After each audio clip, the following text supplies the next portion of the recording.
right. All right. Mr. Brawley in Jeff the house. Brawley. It's good morning. Good to see you guys. Nice to see you too. Welcome to the Panhandle of Florida. Hey, it's great to be here. I've spent some time in the past down here, but this trip I've been able to see a lot more, and it's really nice area. Awesome. What do you think about the Redneck Riviera? Hey, it works. People still spend money. That's right. Please introduce yourself and kind of what you do and where you come from. Yeah, thanks. Jeff Brawley. I'm out of Indiana.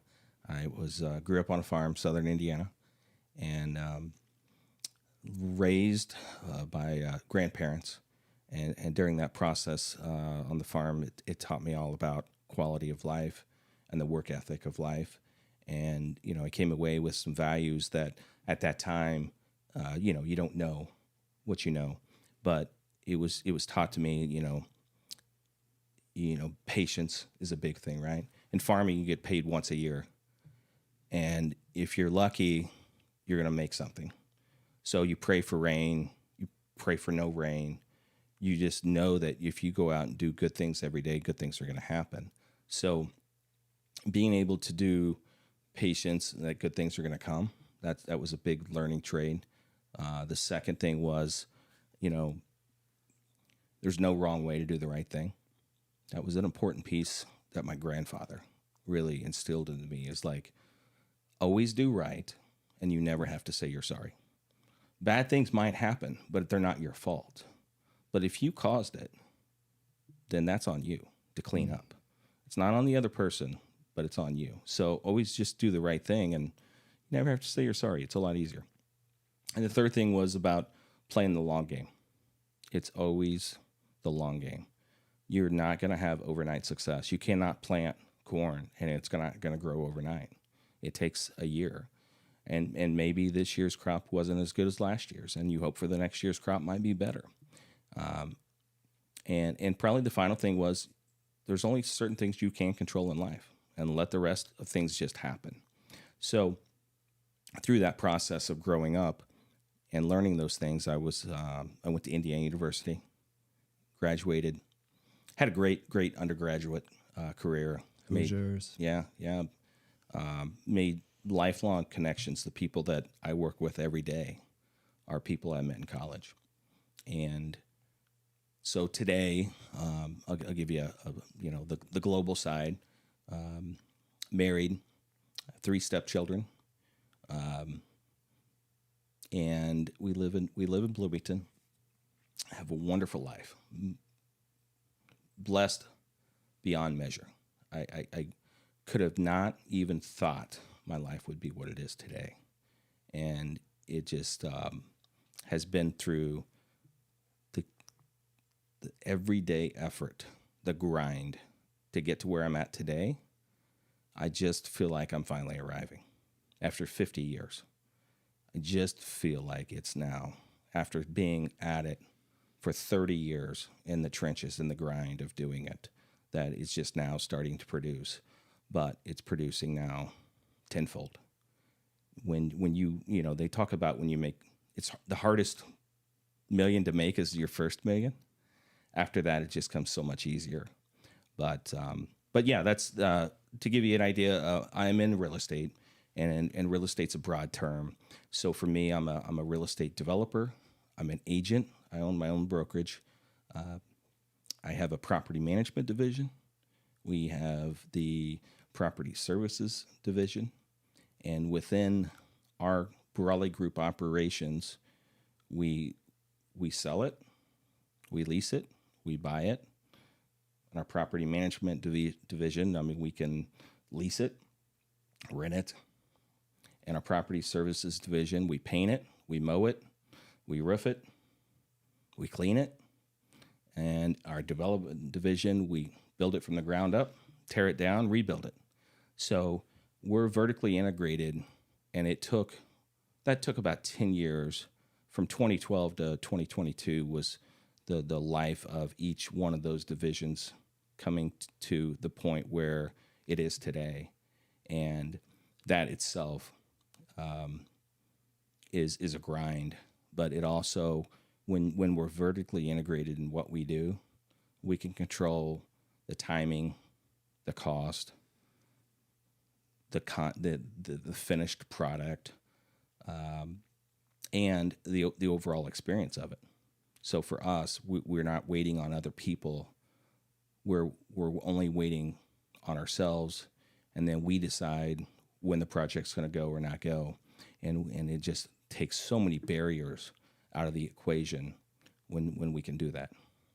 How I feel did like you? the shorter question I was just going to say is, what do you not do? I feel like I'm learning so much about you right now as well. Yeah, it's funny because our brand is just the Brawley Group. Everything you see in our market, all it says is the Brawley Group.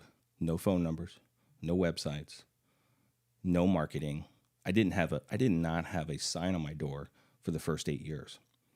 And, people thought, it's funny because I hear today, just this couple weeks ago, I was talking to a gentleman, and he said it was a Duke Energy, and that's our local provider. And he was doing a switch out on an electric meter, and we had about 4 trucks there that said the Brawley Group, and he said, "This Brawley Group, man, they're everywhere." He goes, "Do you know them?" And I said, "Yeah, I know those guys." And he said, "Man, where are they from?" They're like, they just came into town like overnight and took over. And I said, "Well, I'm Jeff Brawley. I own the company, and we're not an overnight success. We've actually been in this market for 20 years, actually active in the last 10 years, but only the last 3 years did we put our name out." And he was like, "Oh, I thought you guys were like some outside company and it just came in overnight because you're like so big. Like everywhere I go, I see a Brawley truck." And one of the things we've been talking about internally is we're saying, what does Brawley do, right? Yeah. We have a lot of people that ask us, what does Brawley do? We have people at stoplights that will stop some of our employees and say, "What do you guys do?" And so we're looking at maybe doing a QR code to put on our truck that says, "What does Brawley do?"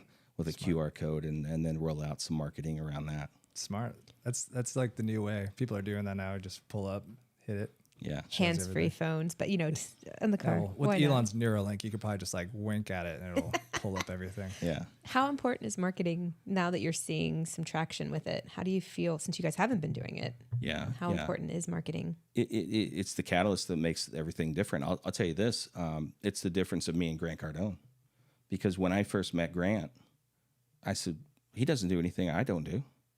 Literally, like, he's the same guy that was doing stuff that I was doing 10 years ago, 12 years ago, 15 years ago. And the only difference was marketing. That's it. I didn't have a platform. I didn't do any marketing. And he has.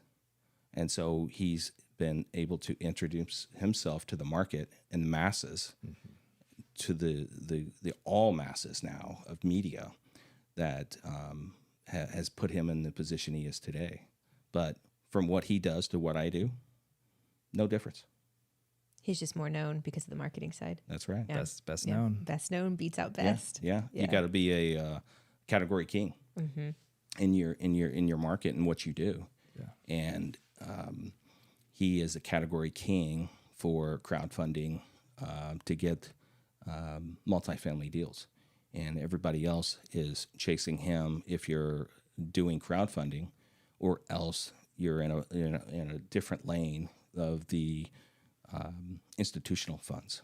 And for people who don't know what crowdfunding is, can you explain it basic terms? Yeah, crowdfunding is we're all sitting here at a table, and the 3 of us all put in money together, and then we've got 2 other groups from outside that we don't know who they are, but they like what we have based upon our promotions, and they want to put money in too. Mm-hmm.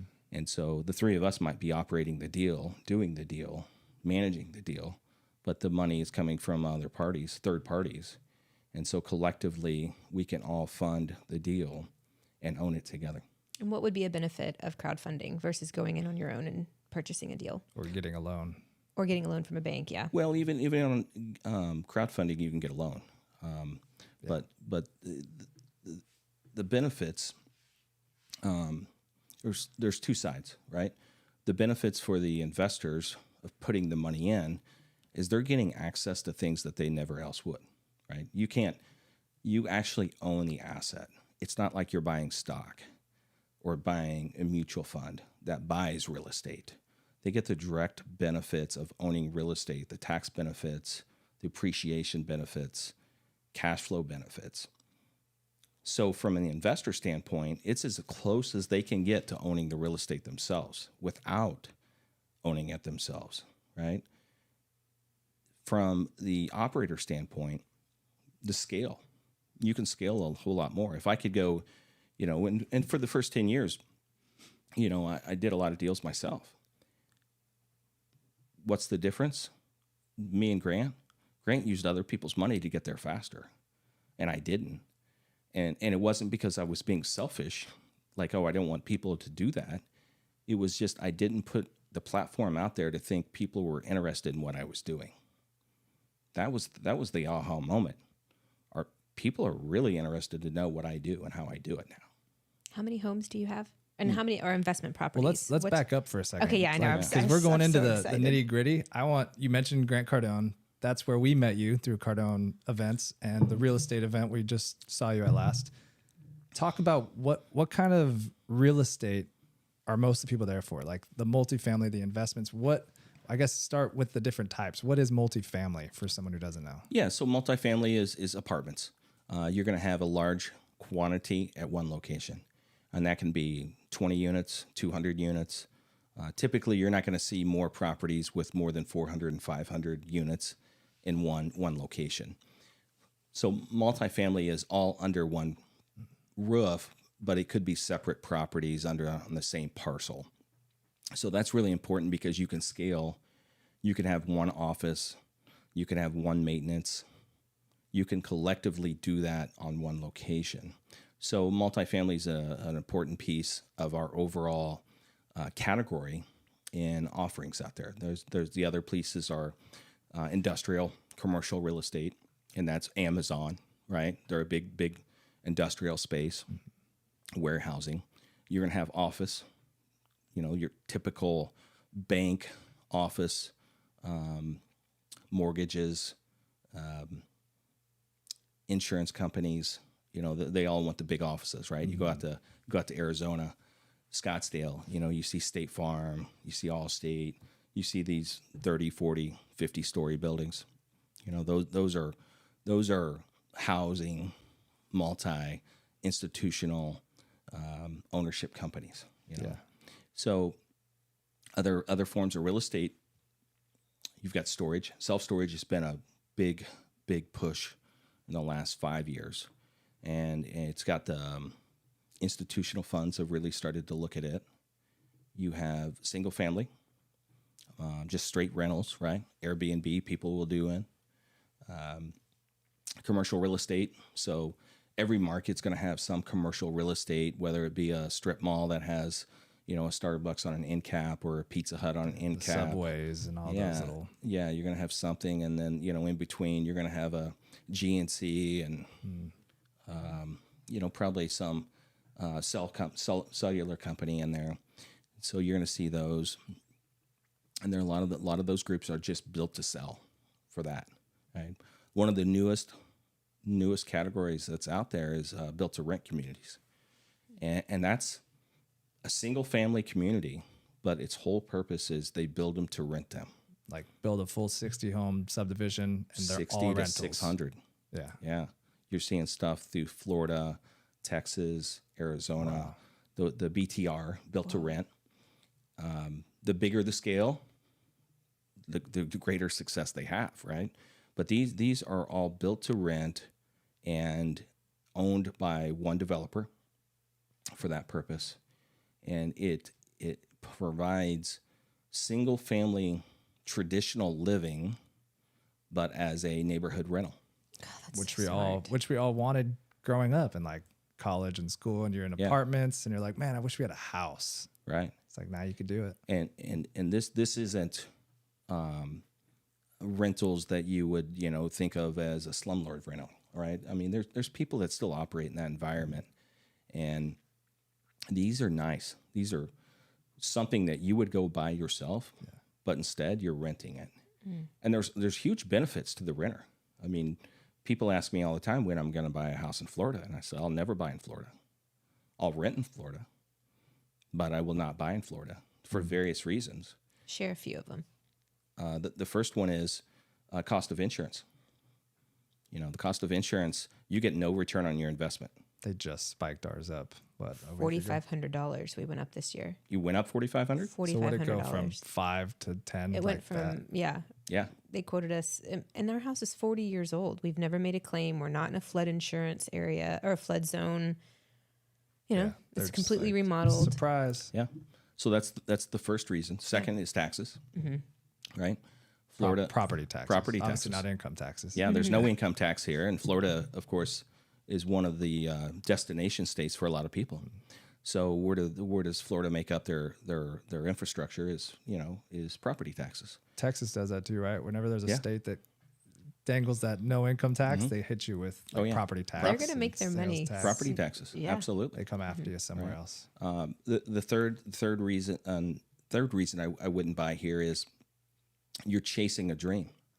Everybody wants to move to Florida for a dream to live here, but you don't have to own here to have that dream. So we'll do a quick math equation, right? What's an average home cost in Florida? Depending on the area, but I guess Yeah. if we say here, 600,000. Okay, maybe? let's use 600,000, right? You're going to put 20% down if you're going to buy that, right? I mean, everyone's like, oh, well, it's a residential. You could put 3 or 5%. You could, but then you're going to pay PMI, which is private mortgage insurance. You're going to get hit one way or the other. So let's just do this example of 20% down. So you're $120,000 in down payment, right? Okay, now you've got your insurance. Now you got your taxes. You're going to be year one you can't even look at because it's not real. You're not going to buy and sell a house in the same year, right? So let's look this over a 2-year equation. So in 24 months, you got $120,000 down payment. That's set aside, right? Now you're spending $10,000 a year on insurance. So you're at $20,000 on insurance. Your taxes, you're going to start to put in maintenance, right? Florida homes maintenance, it's outrageous because it's constant upkeep on those homes. From roofing to the air conditioning units to the irrigation, you name it. It's there's a cost associated with that. Yeah. All right.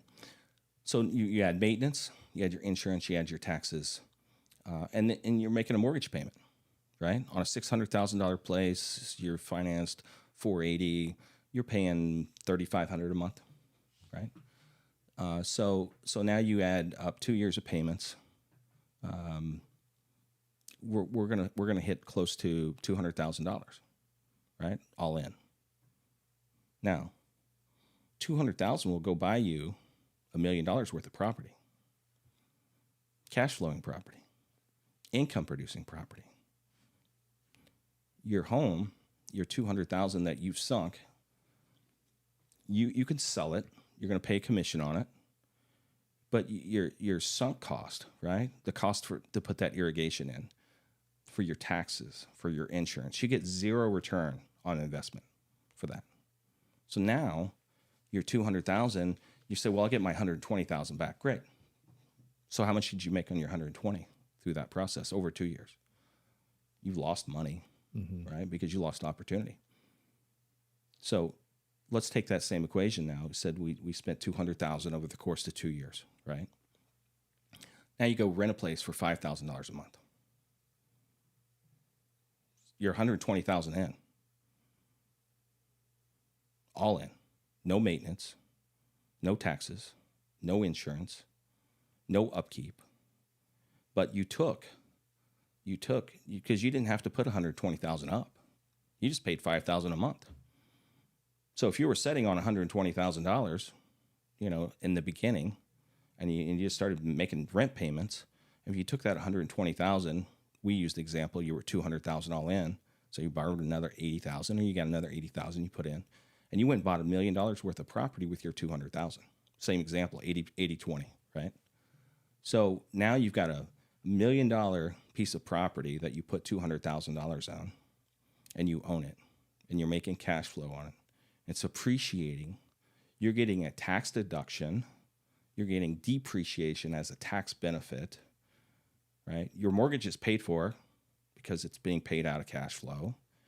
And at the end of 2 years, you've increased rents, you've added value to it, and say you go and recap that. Recap is recapitalization, right? You refinance that after a period of time because you've improved the property. That money that you take out is tax-free. Is this $1 million property in Florida that you're talking about? Yeah. Cool. Yeah, could be. Could be anywhere. Yeah. That's the thing. You don't have to own property where you live. Yeah. So the method of rent where you live and own what you rent is true. When you do the equation on it, it works out every time. It doesn't matter if it's $1 million buy-in, $200,000 buy-in. The math works. And in Florida, the cost of insurance, you can't control. The taxes, you can't control. Rent, you can control to an extent, right? But you can get a lot for $5,000 a month. I mean, you can get nice. Yes, you can get your pool. You can get your hot tub. You can get your gym. You can get your coffee at the coffee bars. You can get valet parking. You can get everything you want, and you're out of pocket. It's just one payment a month. It's funny as people are more scared of that number $5,000 a month than the $3,500 a month. Even Absolutely. though in the long run, it's still way less money. Absolutely. Yeah. But we've never been taught that. Mm-mm. No one teaches you to run the long game.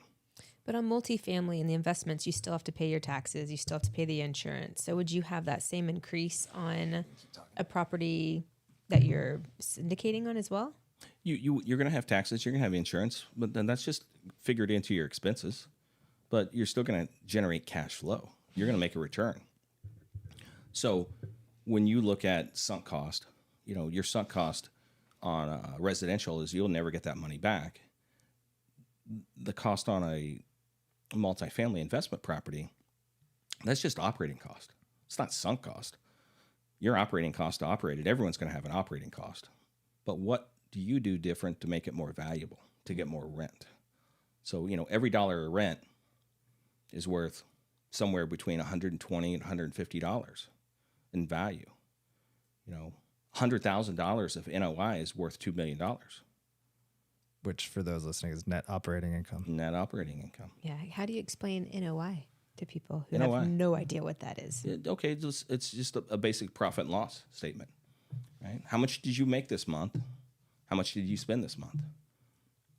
If you just looked at that from a balance sheet, just on a P&L, it doesn't matter if you've got 40 lines or 400 lines, you still have a bottom line. And on your bottom line, did you make more than you spent? And at the end of the day, your NOI is your net operating income, which is the difference of your profit and your expenses.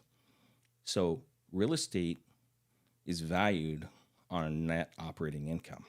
So your ability to control your expenses is sometimes greater than what your ability to increase your rent is. So when you look at an asset, has it been poorly operated?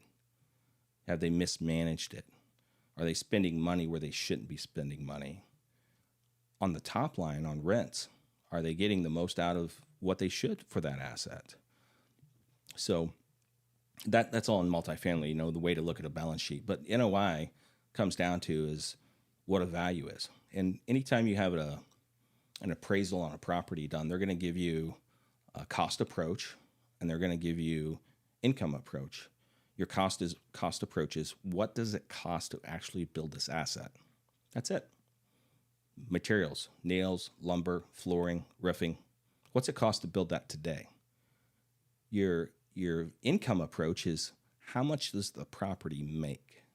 And that's going to give you a value based upon the expenses. And so property gets traded based upon value of income. Residential property gets valued on your cost approach. That's it. And there's going to be some rise and fall in the markets and demand. Do you live on a golf course? Do you live on the beach? Some property is going to be more valuable than other property just based upon location. And when you own a multifamily versus the residential and the golf course, you get to dictate a little more of the value, right? Talk about how a comp of your neighbor can sell something and ruin your value. Yeah. But if you own a property, talk about how you can actually raise the rent, which adds value. Yeah. So you've got to control the environment. When you own them all, you can control the environment, right? You don't own your neighbor's houses. You can't control what happens in those neighbors' houses, good or bad, right? There's always going to be that neighbor on the block that is bad. And you're always going to have that neighbor on the block that brings everybody else up. But it doesn't, the one that brings it up, the one that brings it down brings it farther down. Right?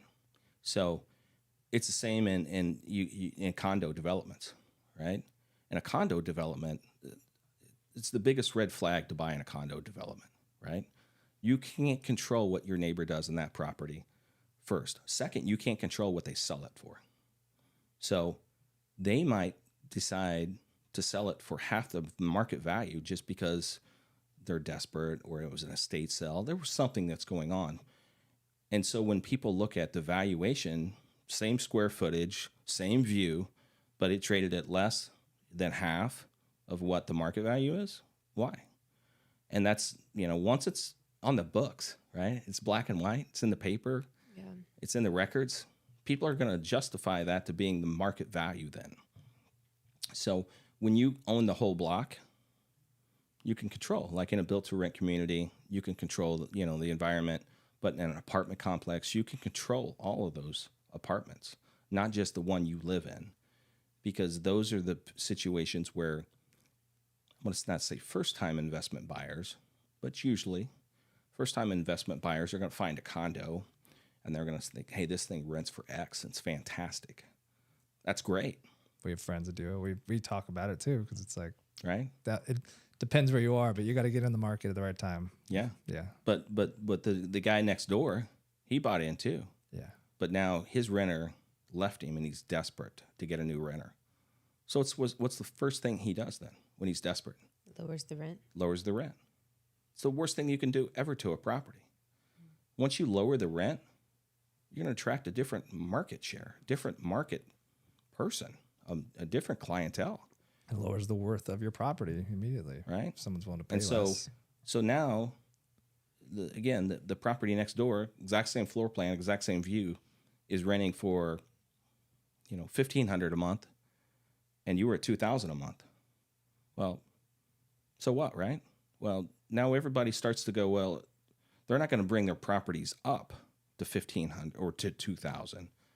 People are going to start to lower their prices to $1,500 because they realize, well, I don't have to make it near as nice. Well, what's that mean? Well, I'm not going to replace the roof. I'm not going to replace the flooring. I'm not going to replace this. And they think that the value is not replacing the property, yet they'll make more money on it. And the actuality is you end up being that slumlord. Yeah. Talk about how you can control the environment in like a multifamily deal. Yeah. Because you can raise rent you can only be $20 and a renter doesn't even question that. Oh, absolutely not. People aren't going to move. People won't move over $100 a month, right? You think about the process of moving. The cost of moving is extremely not what people think it is, right? People think, well, it's a truck and some guys and a couple things and some boxes and we're going to move and my buddies are going to help. Still a pain in the ass. Right? To move a single family home, I mean, I'm gonna shoot for the hip, but it's probably, you can't do it for less than $10,000, right? And then you have your utility cost and your storage and wherever you're gonna put your stuff, right? Mm-hmm. And there is a large amount of cost to move, right? And then the other thing, people don't want the inconvenience of it, right? That's the world we live in. Everybody wants convenience. So on a multifamily project you were mentioning, so if you have 100 units and you raise each by $25, doesn't seem like a lot. People aren't going to move on that. But you just immediately added value to that property by raising the rent $25. So that's $2,500 a month times 12. Right. The math's not that good to do that next one. Well, that's each month. Yeah. That's how you add value. Yeah, so you're at $30,000, right? You added $30,000 to your bottom line. Each month. Just by adding $25. Yes. When I was living in LA, if it was under $200, we weren't leaving. I mean, even more than that, but $25, I wouldn't even blink an eye. Well, because you have to do your deposits, you have to do your security, and then you have to do your cleaning. And in LA, it's totally different. Yeah. They'll rip you for every single thing. If Sure. there's a back on the wall, they're going to charge you for it. you're So never you're getting more your than likely deposit not back. getting your deposit. Whereas Right. in Miami, when we lived down there, we got most of it back. She ruined the wall and we got all of it back. They left the paint for us to Yeah. like fix any To things fix that it? we did. Yeah. And we had lived there for 2 years and I didn't know that the paint day settles. of the day of move out, she tried to paint the spots in the Sure, wall. that's how it always happens. But I was That's, like, oh, I'll just. that's a podcast called Managing Chaos. That that we was should do. so I painted the walls and then we went back and realized that the paint changes colors over 2 years. I didn't know that. yeah. So we had this giant The block. wall was like 50 feet long and she only did like 20 feet of it. We had to be out in like 30 minutes. I'm like, just leave it. We Yeah. got So we none of lost some of that. But anyway, the whole point is, when you're moving, there's all those costs that go involved for absolutely. renters. But go ahead. What were you? Yeah, so that $25 per month increase on 100 units, you added $600,000 in value. How'd you get there? So People can do it with yeah, so the math on that was $2,500 a month times 12 is $30,000 of NOI. And then I used a 5 cap rate, which is a value weighting indicator, right, of market rate. And you divide 30,000 by 5%, and that gave 600,000 in value. So Amazing. just one thing, when you looked at that, you raised $600,000 by increasing rent $25, and no one's going to move over $25. So if it increases value on a property, how does a syndicator depreciate the property if you're continuing to add more value to the property? Right. Depreciation is an oxymoron word these days, right? Because depreciation on a car is bad. Depreciation on a real estate asset is good. It's very good. And it's one of the only things that the IRS or the government has right. And by owning investment properties on your books, so this is just on paper. This isn't on your bank account. But on paper, you get to depreciate the value of that asset over a period of time. Won't get into the long and the short of it, but there's 2 methods. There's straight line method, which is 27 and a half years on residential investment properties. Commercial properties is 37 and a half years. I think 37, maybe 36 and a half years. Is that whenever you buy it and sell it, or is that over the lifetime of the property? So once you buy it, your basis is set at that. Okay. So if you bought the property for $10 million and this was a asset for 26 and a half years depreciation, each year you depreciate that amount, right? The 26 and a half years of that. So that's 26,500, right? And it So- starts over with each owner. Starts over with each owner. That's cool. Now, what this does is the government says the value of that asset will depreciate because it's going to need to be replaced over time. And that's why the straight line method is 27 and a half years. But there's a product called cost segregation, which you can go in and say that the roof is going to last 30 years. Okay, great. The floor is going to last 5 years. The cabinets are going to last 10 years. Your doors are going to last 10 or 15 years. And there's a method that you go through and you break down every piece of your property into a bucket. And it's 1, 3, 5, 7, 10, 15, 30 years. And then you get to take that depreciation. This gets a little overhead. This is like, level 300 classes. But depreciation is what you get to deduct from your earned income on your tax return, on your personal tax return. All LLC income passes through to your personal tax return, right? So when your business makes money, whether you take it out and put it in your pocket or not, you're getting taxed on it because you're the owner of that LLC. The LLCs do not pay taxes, right? So it's all called pass-through. So as you go to your pass-through to your personal tax return, you get to deduct, if you're the active owner, active participate in that real estate, you get to deduct the depreciation allocated from that year for that asset to your personal tax return. And so you're taking off your earned income using methods called depreciation to reduce your taxable income. At the end of the day, it's a tax savings, right? And when you say tax savings, what does that mean? That means you pay less than you would have if you didn't have that asset owned. So it's hard to put that all into words. It's very explainable when you can show someone the method of how you get to it on a real tax return. I show people my tax returns all the time because people I sit down with, investors I sit down with, and they're paying $200,000, $300,000, $400,000 a year in personal taxes. And I show them how they can go from that to zero. Now, they'll go through the 7 stages of grief Yeah. to get to that point. The denial, you can't do that. Acceptance, let's do it. But there's ways to get to it. And owning real estate is, again, one of the only things that the IRS and the government has always done right to keep it. And they won't get rid of it. It would collapse the real estate investment platform. Yeah. The mindset we all were taught, is save, get out of debt. But there's actually a way where you're talking about with the taxes and using debt as leverage in all these deals. How is debt a good thing when it comes to these big projects that you get a part of? Yeah, so debt is basically a leverage, right?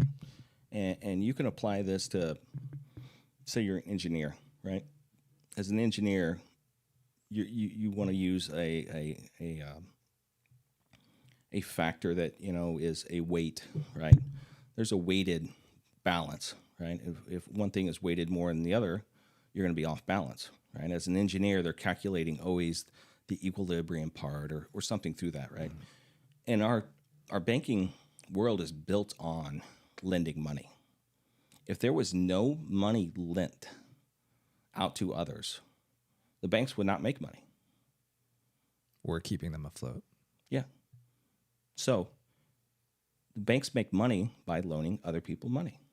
Car loans, home loans, investment property loans are a big one, right? I mean, you do 10 home loans, or you could do 1 investment loan. It's going to be the same, right? It's the math, the 80-20 rule, right? Most of the banks, their loans are in commercial lending. That's where they can have 20 clients versus 2,000 clients that own a home. So they would rather have 20 clients that they know really, really well and are great operators than 2,000 clients, because it's just the scale of working with 2,000 clients versus 20. So commercial lending is where all banks make their money. And when you use debt, it is a 4-letter word, but it's not the 4-letter word. It's bad, right? It's good. Debt is good. Debt gives you a leverage where we used the example before, right? The 200,000. If you're going to go buy $1 million property, if you put 20% down, that's 200,000, right? So now you're 800,000 in debt. You're $800,000 in debt to the bank. To the bank.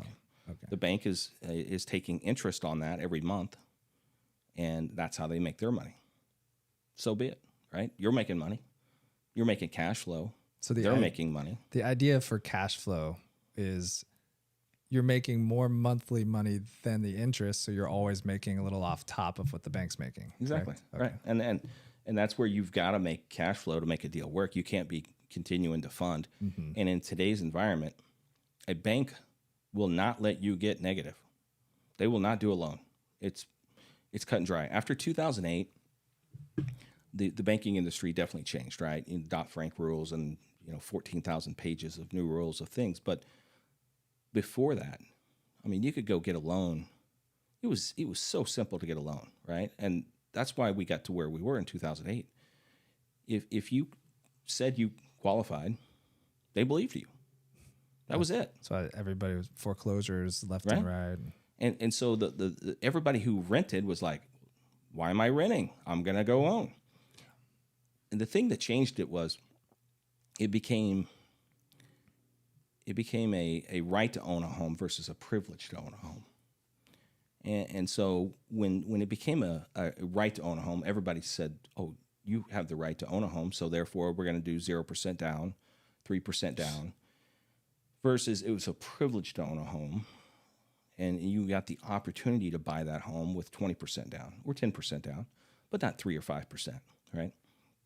So bad apples, a lot of bad mortgage guys were out there. And it was easier to get a home loan than it was to get a barbershop license. I mean, it was ridiculous, right? And people were out there just making moves that they knew that they were going to fail, but they didn't care because it wasn't going to hurt them. What was the incentive for like bankers to just be handing these out? The banks were they were happy, right? Balance sheets were fat. Oh, because it felt good, and They felt good, right? and they had nothing bad could happen to them essentially. Nothing bad, right? A banker owns nothing. The bank owns everything. Mm-hmm. There's a human factor there. That banker is a person. That banker is making decisions. That banker has no repercussions if the bank fails or if the mortgage fails. They might lose their job, but do they have any financial harm? Zero. So what prevents a good banker from a bad banker? What's the difference, right? Mm. Well, this wasn't all associated to banking, right? Because the mortgage brokers Yeah. is really where this got into. Mortgage brokers were taking bundles and they were packaging them together and then selling them as a loan package. You know, here's 50 loans. They bundle it up, they sell it off for residential properties. Well, 80% of those are going to be bad loans. Bad loan means they stop paying, right? You can't build a business model when your 80% of your clientele is not paying the rent.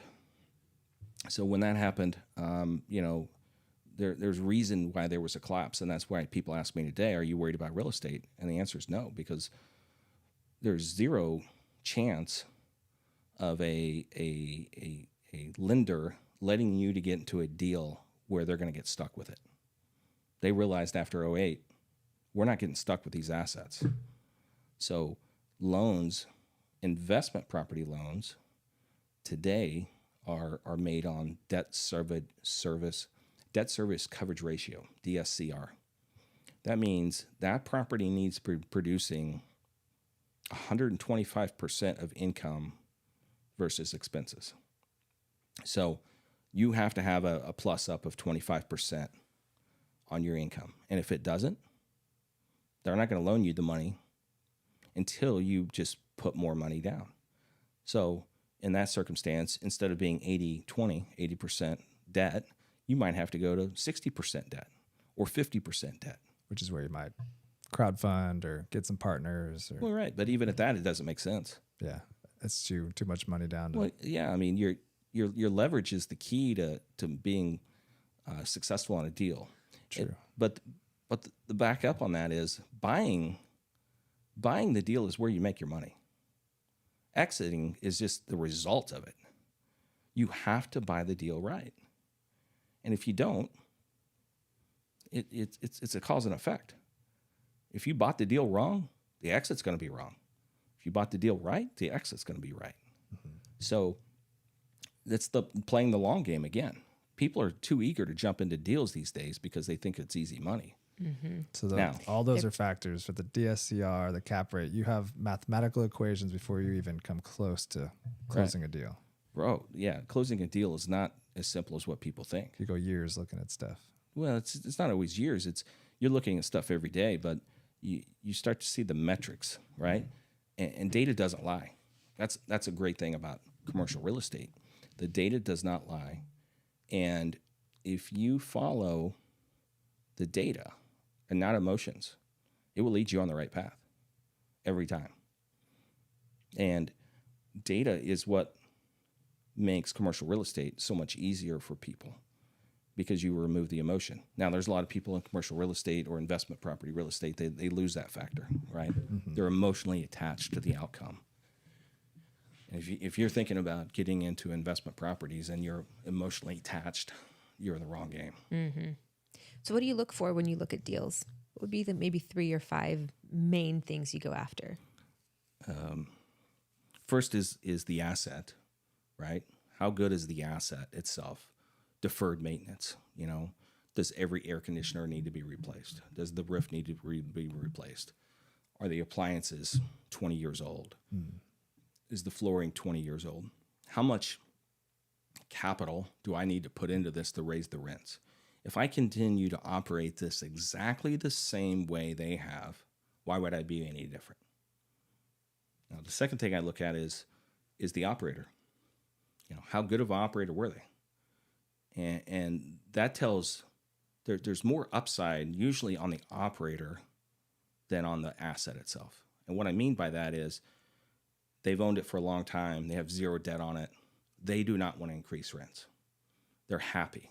They've paid this thing off. They're getting their monthly check. And you got to realize when they paid this thing off, it was probably 10, or they probably owned it for 20 or 30 years or more. So the money they're making today versus 30 years ago, they're super happy, right? So they don't care about increasing the rent. What they care about is not having to touch it, right? So on the asset itself, if it's someone who's owned it for a long time and they've just maintained it, not done anything extra, and they've got a great location, well, there's upside. There's going to be upside because if you take a great location and you put new amenities on it, people are willing to pay more for it. Then you can justify raising that rent. Right. People will pay for added value. They will not pay more for the same thing. So when you look at that asset, it's, what's the bones of it? What's the location of it? If it's hard to get to, it's going to be hard to sell. It's going to be hard to rent, right? So location is really important. Location is still, in 100 years, the three most important things about real estate is location, location, location. And 100 years ago, it was location, location, location. It's not going to change. And again, if you look at the fundamentals and the data of it, it will always lead you to the correct answers. So you syndicate all of your projects, right? Is that a true statement? I would say we syndicate probably 50% of our projects. When you first purchased your very first property, how scary was it for you? My first property I purchased, 2362 South Henderson, Single in family 1994. It was a condo. It was a townhome for $69,000. And I spent the summer mowing.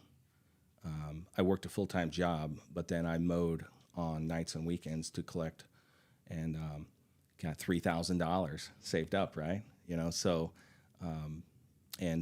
buy that property.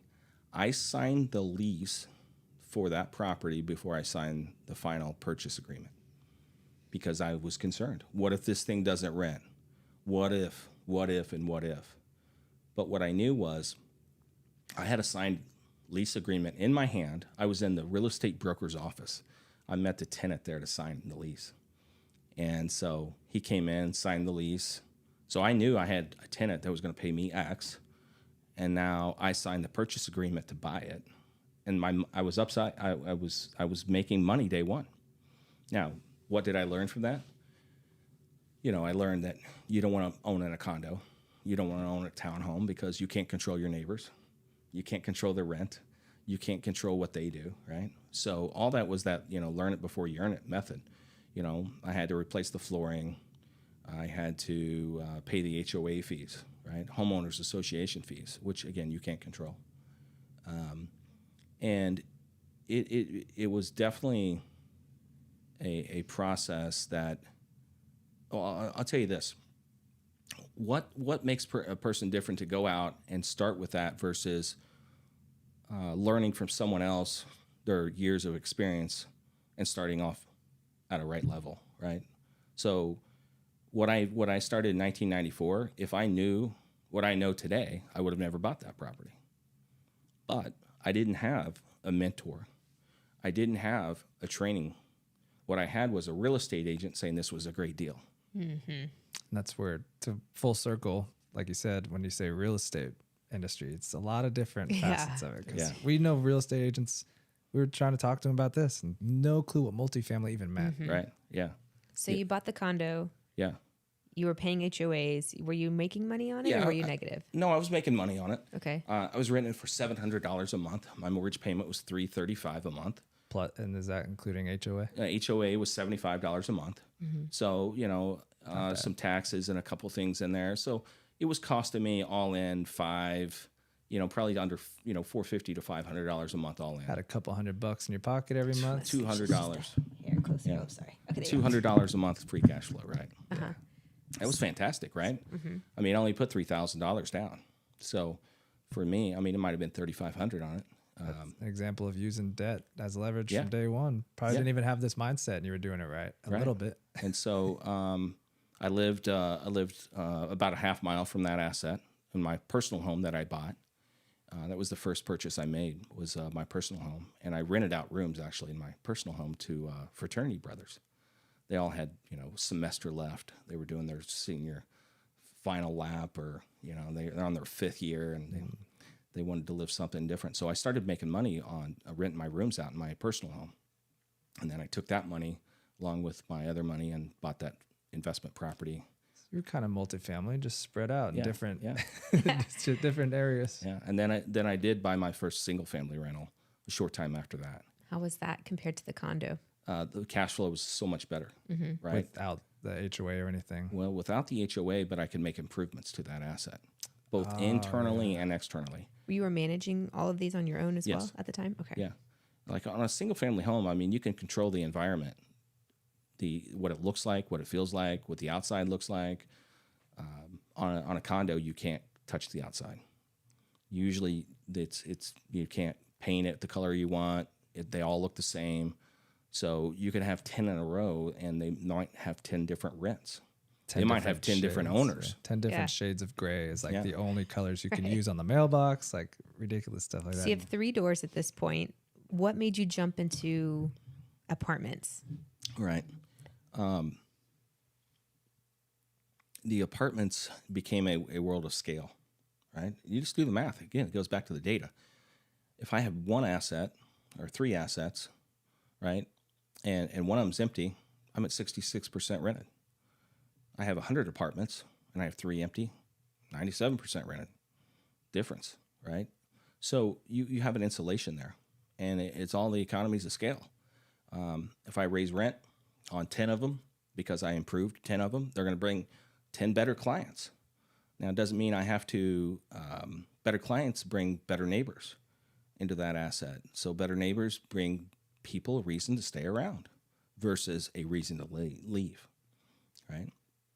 And so you can increase somebody's rent by just improving the surroundings and not doing anything internally to that property. So there's so much more that you can do to add value on a multifamily than on a single family. Now, single family, a lot of people say, you shouldn't be buying single families, but they have a place in our investment portfolio, and I think they're a really great asset if you're managing and you're buying the right asset. I have a true belief that there's a difference in rental property and investment properties, and people will of course ask, what's the difference? Well, a rental property, the methodology is it pays for itself, and they're happy. The guy, Uncle Joe, owns 10 rentals, and he's getting $700 a month on it. He's happy. Well, the furnace goes out. He's replacing that. The roof is bad. He's replacing that. The water heater is bad. He's replacing that. The refrigerator is bad. He's replacing that. Okay. If you take that and then you took the money on his 7 and you put that into a multifamily, your value is going to be considerably higher going up. You're increasing the value of, say it was a 30 units. Well, you've got 30 times of opportunity to raise rents versus 7 times. Now you say, well, you got 30 refrigerators. Sure, you do. But that $700, you were happy paying the rent. They were just paying the mortgage. You're lucky if you break even. And you're not going to get appreciation on those. Your 30 that you raised them by $25, and the next year you raised them $25, and next year you raised them by $25. You're going to be money ahead.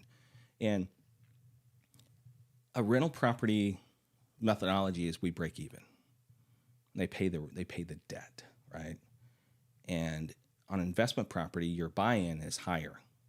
It's going to be considerably higher, but your value, your appreciation, and your opportunity to make more money is significantly greater over time. And, you're making an investment. A rental property is someone's renting it from you. And you don't look at it as a true investment. They just look at it as it pays the debt. It's great breakdown on both of those. Yeah. Thank you for sharing that. So does that mean that you are a believer in people wanting single family homes as not as rentals, but as investments? As and investments, if right? so, do you think they should slowly get as many as they can? Because one house, like you said, renter is gone. Yeah. If you want to add value, I don't care if it's on a multifamily or a single value, you add value to that asset, you're going to get a better renter. Every time. Mm-hmm. If you say, I'm not going to put $1 in this and I'm willing to take less money for it, you're going to lose every time, right? Every single time it happens. I've had people come to me and say, hey, can you help me? I'm like, what'd you do? Well, I lowered the rent. Well, that's the first mistake you made. Yeah.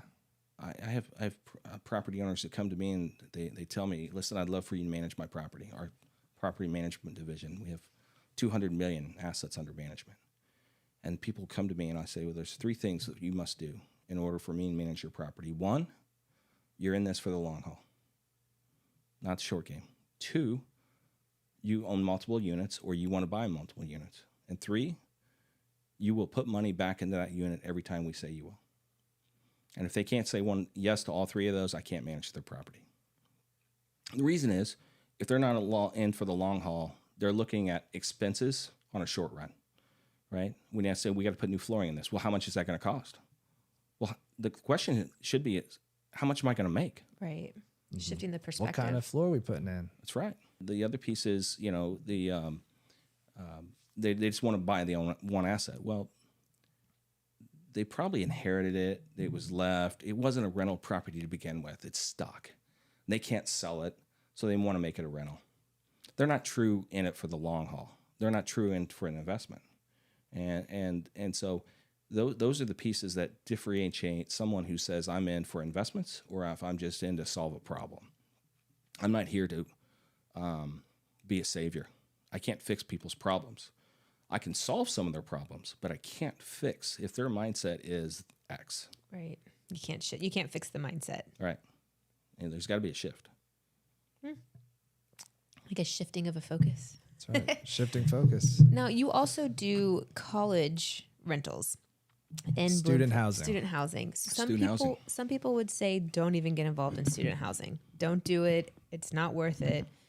You have a different approach. Can you share some insight on that? Yeah, so student housing is kind of like a bad rap, right? When you say that, and people first of all are like, "What is student housing?"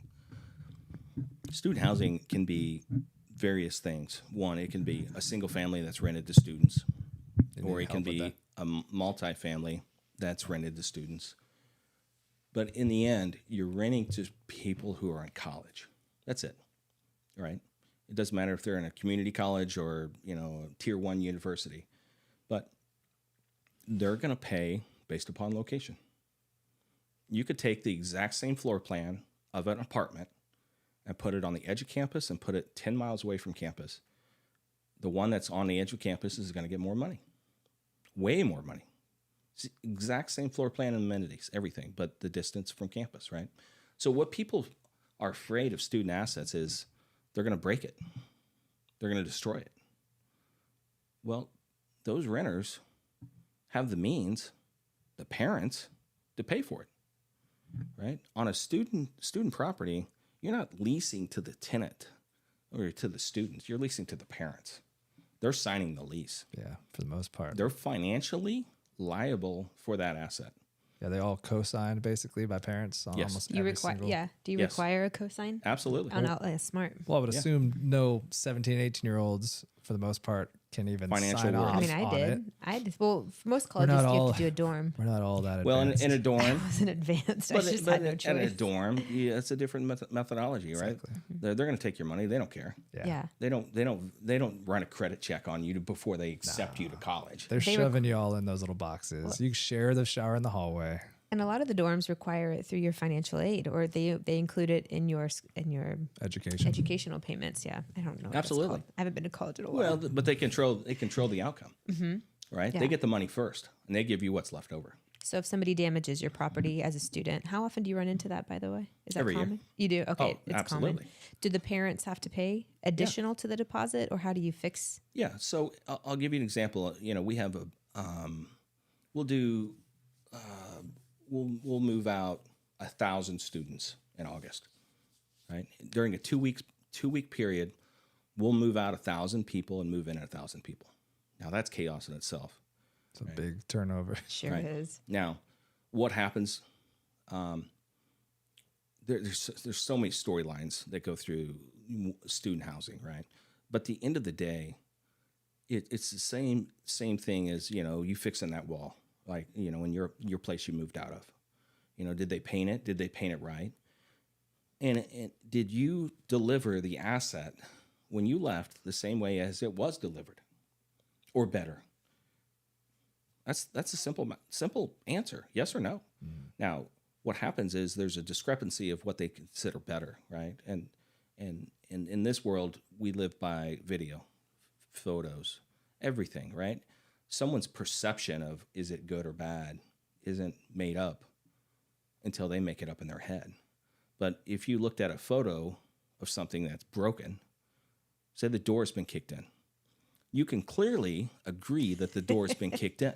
I'm going to take a guess that there's a lot of door damage in dorms, or not even dorms, Punching student holes housing. in walls. Yeah. The most broken doors are the most common, right? Flooring, they get trashed, absolutely. Beer spilled on it and Yeah, stupid. they have no effort to clean up, right? There's zero. Like Just step you right just, over you it. just spill it. It doesn't matter. Trash bags, they walk over it, right? Do you let pets in your student housing? Oh boy, pets. It's another story. All right, we'll stick to this for now. We'll keep on. moving. I mean, I've only got today. I have so many. right. We'll have to come back and do it Yeah. again. We have so many questions for you. Yeah. So damages will happen, right? But at the end of the day, the parents are the ones who signed the lease, and if you're going to sue, you're suing not the kid. The kid signed it. He doesn't have the income. It's the parents, and for what it's going to cost, they don't want to screw with it, right? I'll give you an example. A parent told me,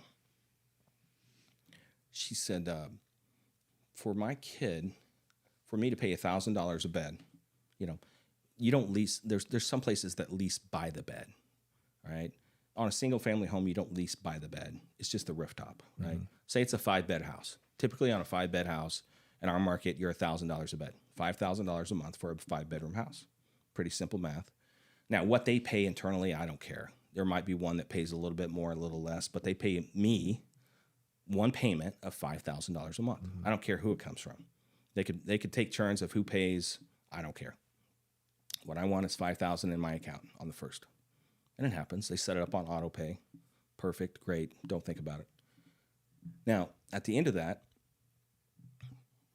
what they're going to say was, Susie's boyfriend punched that hole in that wall. He owes for it. I don't care. Yeah. It doesn't matter if Susie's mom did that.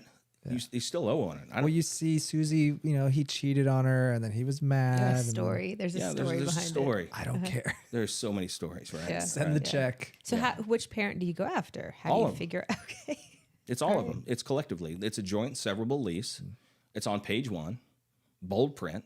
This is a joint and severable lease. Any parent listening, you sign. You're responsible whether that your kid caused the damage or not, whether a guest caused the damage or not.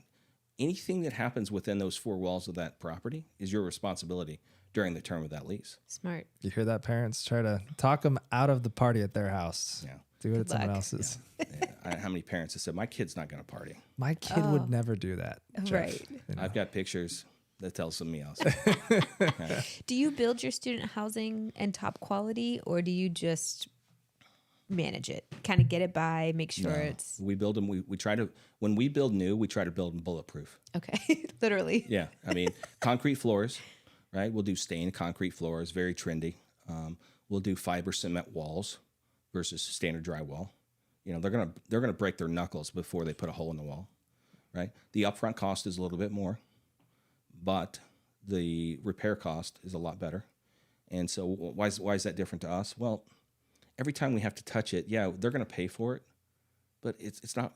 we don't make money on it. We just have Right. to repair it. Yeah, so the next person could come in. Yeah. And it's also your time Yeah. getting all the materials. I'm sure it's difficult. Yeah. Sometimes. Get things to patch and match. And it's just the chaos, right? Plus, Yeah.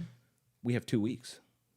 Turn and burn. 1,000 of these Yeah. students. And have you do it done right the first time, top quality. You don't Yeah. have to play with it all the time. Right. What So, would you? Oh, go ahead. no, it's just, we build them. When we actually do a student property built for students, it's a whole different methodology, right? Hallway closets, forget them. They're useless. Because you're not sharing a bunch of stuff like that. Well, they're not gonna hang coats in them, No. right? They're gonna bust something up, cases of beer, and stuff it in their trash.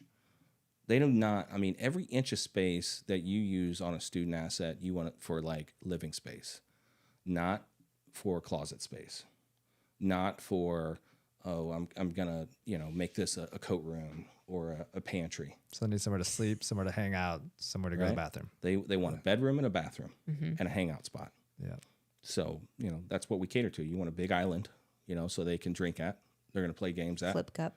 Flip cup, Beer pong. beer pong, you name it. Whatever the game of the century is. That's right. Game of the decade is. I don't know. But Sounds like fun. Sounds like a Yeah. fun market. it's I'll warn anybody who's thinking about it. You do not operate a student asset the same as a multifamily asset. Smoking. Well, yes. Meh. It does not matter what the lease says. They're going to do what they want to do. Right. Right? Do not throw chairs off the balcony.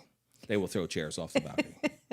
Right? Yeah. That's so funny. Yeah. It doesn't matter what it says, right? You just have to be prepared for what's going to happen.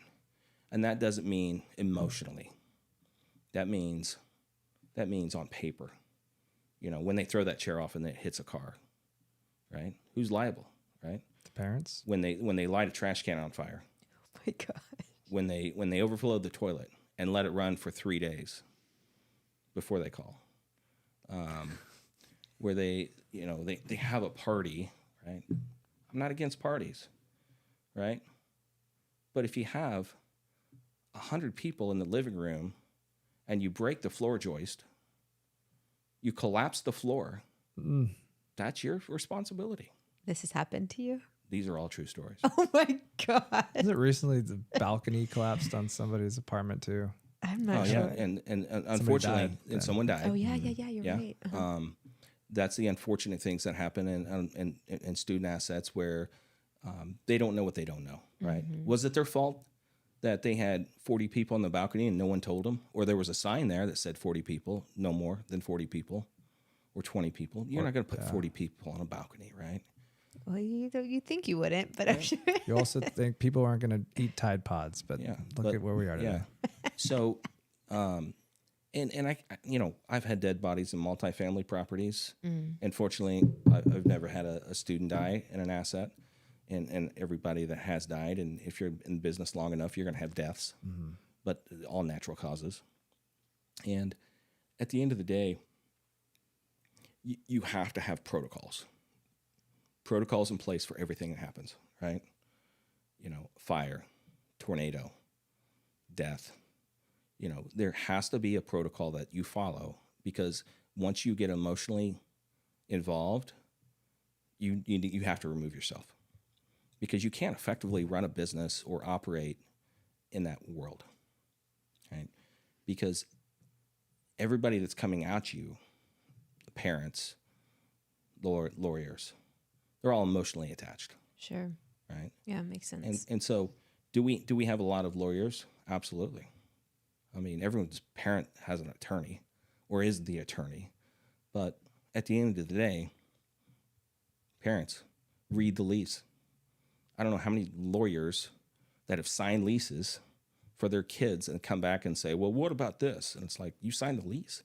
I know I did, but what about this? Well, it's like, did you read the lease? No, I didn't. This is how leasing happens on student properties, right? Mom, dad, you're going to get a phone call, not a text message, because they only call when it's an emergency, right? When they need you to do something. They need you to sign this lease right now and make a deposit of $1,000 right now, Well, what about, nope, I need it right now, right? And girls, they're going to call their dads. They're going to call their dad every time. Dad, I got to have this place today. What does dad do? He signs the lease. Exactly. Make the payment. And they don't think about it again for 3 or 4 or 5 months, 6 months. Typically, our places are leased about 12 to 18 months in advance. That's the difference, too, of a student asset and a multifamily. Multifamily, you could drive up today, and they're going to give you a showing, and you could probably move in next week. On a student asset, we're leased a year, 2 years in advance. We already know who our clients are. They're students. We already know where they're coming from, the university. And they know our assets better than we do. They'll typically come to us and say, I want this place right here. We'll say, do you want to see it? Nope. I don't need to see it. I've already been there. I've been there at a party. I want it. So I want true. it. Right? I guess that's a real positive when it comes to student housing. You know your clientele is there every year That's right. because you're not Well, trying to fill a place up in an apartment complex. Maybe. So that was another question I had too with COVID. What do you do? Because people probably think that when it comes to student housing, we didn't anticipate a pandemic. And the banks, they wanted to see heads on beds before they would do any lending. The banks froze on student housing. Everyone freaked out. I freaked out, right? Well, phone calls started coming in. You're not sending my kid home, are you? No, we're not sending your kid home. Good. Keep him there. we'll keep them there to work to do remote learning. Well, yeah, that too. At their house. And the kids didn't want to go home, So, right? Big part of So COVID, everyone was. I started talked about watching not getting deposits rent. come in, March 28th, 29th. I was tracking daily. Usually we start collecting rents about the last 5 days of the month. They'll start to come in. So I was tracking month over month where we were, and we were right on pace. Yeah. We went through April 1 hit, everybody paid. Which is May right. hit, What happened? everybody paid. June hit, everybody paid.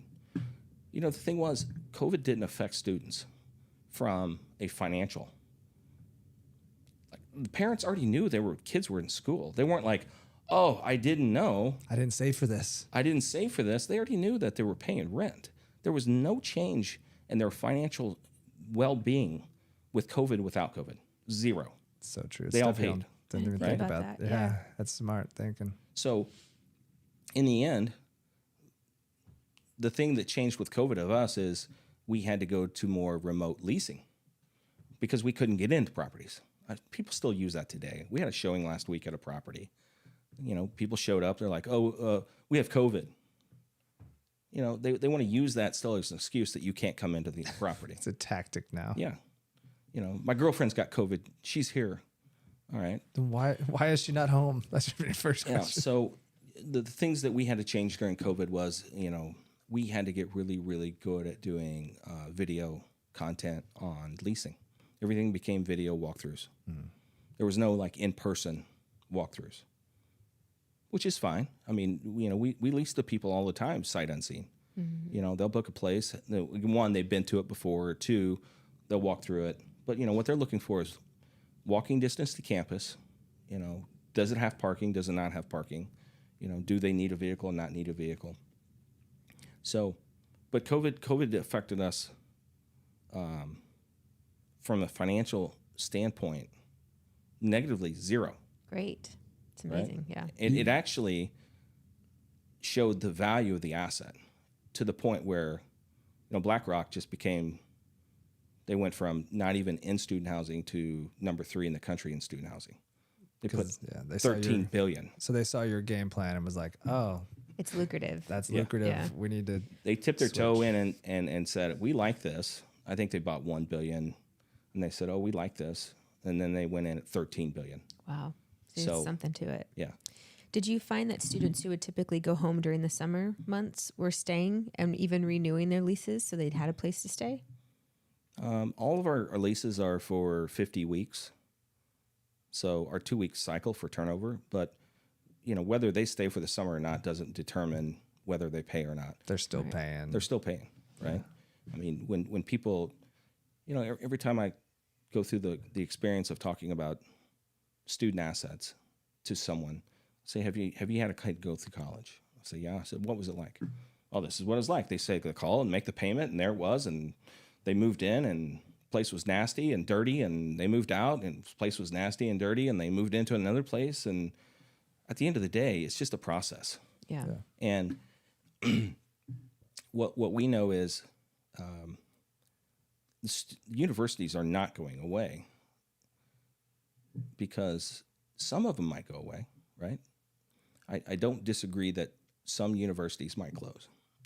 Tier 1, institutional, top-tier universities will not go away. NCAA sports are not going to go away. It's a great point. Right? Because people like to think, Too much money in there. Well, Grant talks Walls. about that too, right? He says over time, kids are going to stop going to get education, but the sports part, that's very Vegas important. is probably equally stronger than Wall Street when it comes to the game. Sports betting. Right. I didn't Right? Sports think betting about in that. NCAA is huge. Paying college athletes coming up, like endorsements. It's Right. it's only getting better for the student athlete. Yeah. So the universities are not going to go away if they are a top tier athletic school. It might change, but it won't go away. Right. Sure. Right. And you can follow the data when a team or school wins a national championship, their enrollment goes up. I believe. Whether in football or basketball, it doesn't matter. You can track for the last 20 years schools that won a national championship football, basketball, and their enrollment the next 2-3 years goes up. UConn. Maybe that's why my school was so cheap, Baylor. affordable. Yeah, she tells people University of Tennessee. It is the University of But it's Tennessee. UT Martin, so it's like way in the middle of nowhere, and they're known for rodeo. Yeah, baby. That's their Number sport. one rodeo in the Southeast. Yeah. Back up. I wouldn't invest in student housing at UT Martin. My rent was $600 for the month for the entire 4-bedroom, 2-bath house. My rent was $150 a month. And I had sometimes hard times paying my rent. $150 a month for a 4-bedroom house to split with Yeah. 4 girls. Yeah. The best times of my life. Yeah. Thank God for that guy, Yeah. who rented him. But they were practically mobile home style Right. ish. They were pretty Probably close. was a mobile So home. you didn't pay for Double location. No, I didn't pay for the location. Everybody would go home. In the summer, there was nothing to do. We had a Walmart. So I had to go home to work.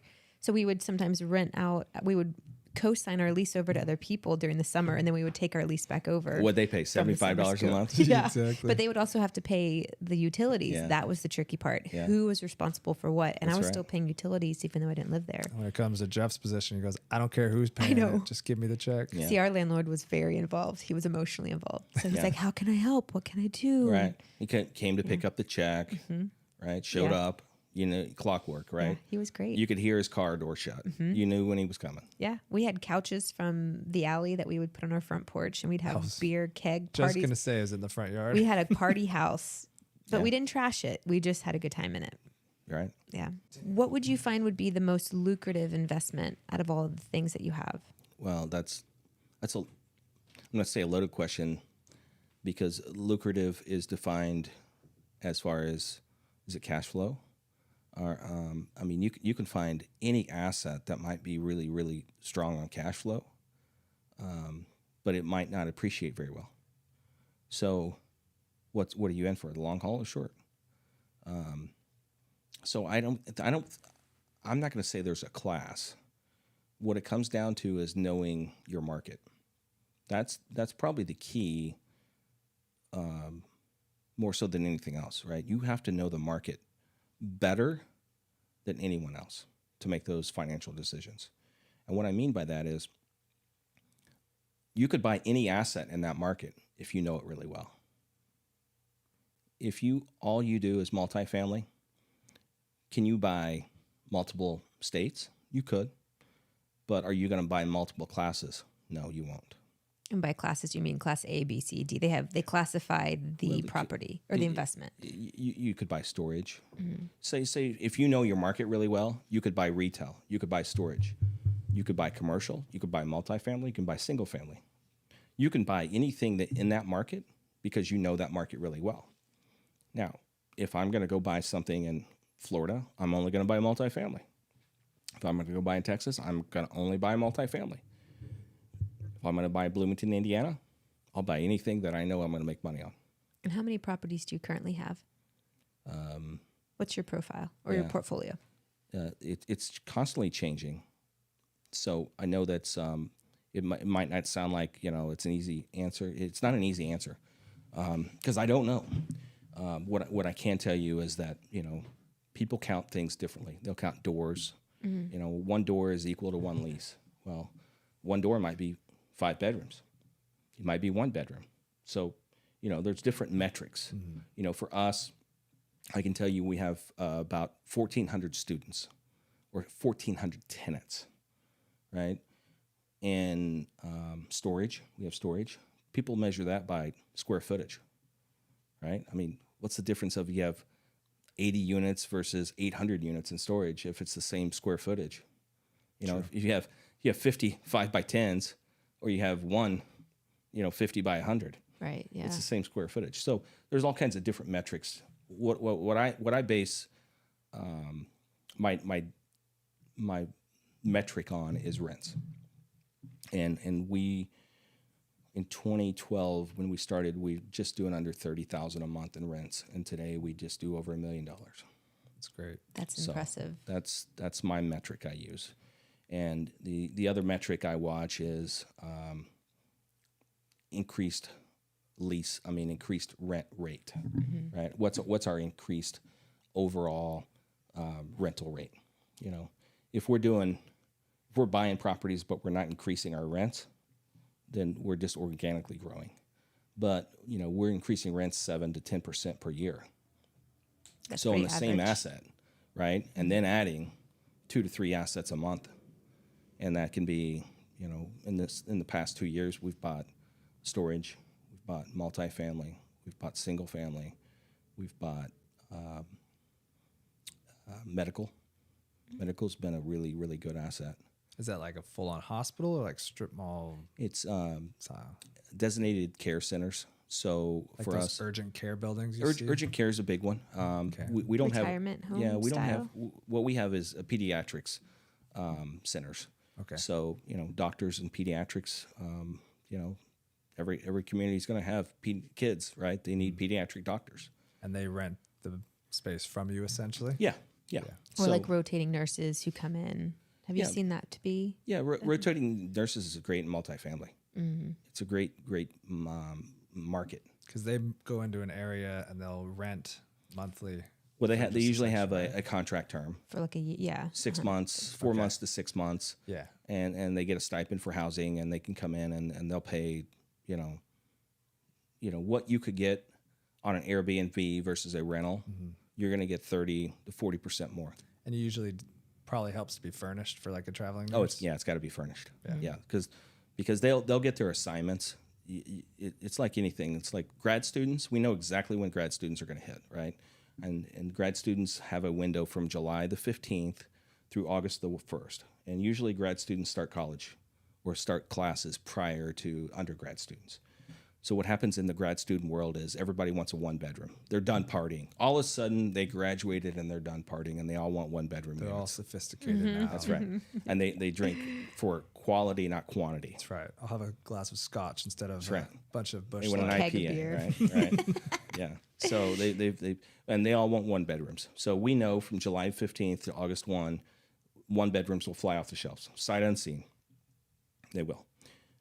Because everybody's on a drop ad list, right? A wait list, not a drop ad. They're on a wait list because they wanted to go to 3 schools and they got into X, Y, and Z. Well, everyone's waiting to see where they're going to go, and then all these drops and these wait lists. So everybody's in this last 2-week push for grad students. Where am I going to school? Right. Same with law students. And then they get their pick, and then they find a place, a 1-bedroom, they're going in, right? Nursing, they get their contracts, and they have to be there within X amount of weeks. Same thing. They'll lease them sight unseen because they know that they're going to be there in whatever time period, and they need this for this duration. And they're going to be there for 4 or 6 months, and they don't care. It's like built-to-rent communities, right? If you live there for 2 years and say, I don't like Texas, let's go to Florida. Well, go to Florida. What'd you lose? Nothing. Right? You didn't have to pay for a realtor. You didn't have to market your place. You didn't have to put all this money into your place. You just said, hey, Underwriting process. we're done. We're moving out. Yeah. True. And you moved over to Florida. All you had to do was pay your moving cost. So there's so many different methods of every asset class these days and what the pluses and minuses are, but people are still going to rent no matter what. And it's making it easier to rent is the key. Technology. What do you find has been your biggest lesson learned in the real estate world? Biggest lesson learned. Or hardest lesson? Hardest lesson to learn is, you lose money. Those are the hardest lessons, but the ones that make you better, right? I've lost money on real estate deals, and for every reason I know exactly why now, and it won't happen again. And during COVID, I had a flip that I was doing. I was out with COVID. I missed 8 weeks, and during that time I was doing a flip. Well, it was left up to the contractor to finish it out. Well, the contractor, they don't know what they don't know. They're going to get paid on price. Mm-hmm. So they did a lot of extra work that didn't need to be done, that in the end cost me more money and didn't make me any more money. I broke even on it. But I was happy to break even on that because of what was going on. This was the early days of COVID. Like, March hit, April was happening. Yep. This was July.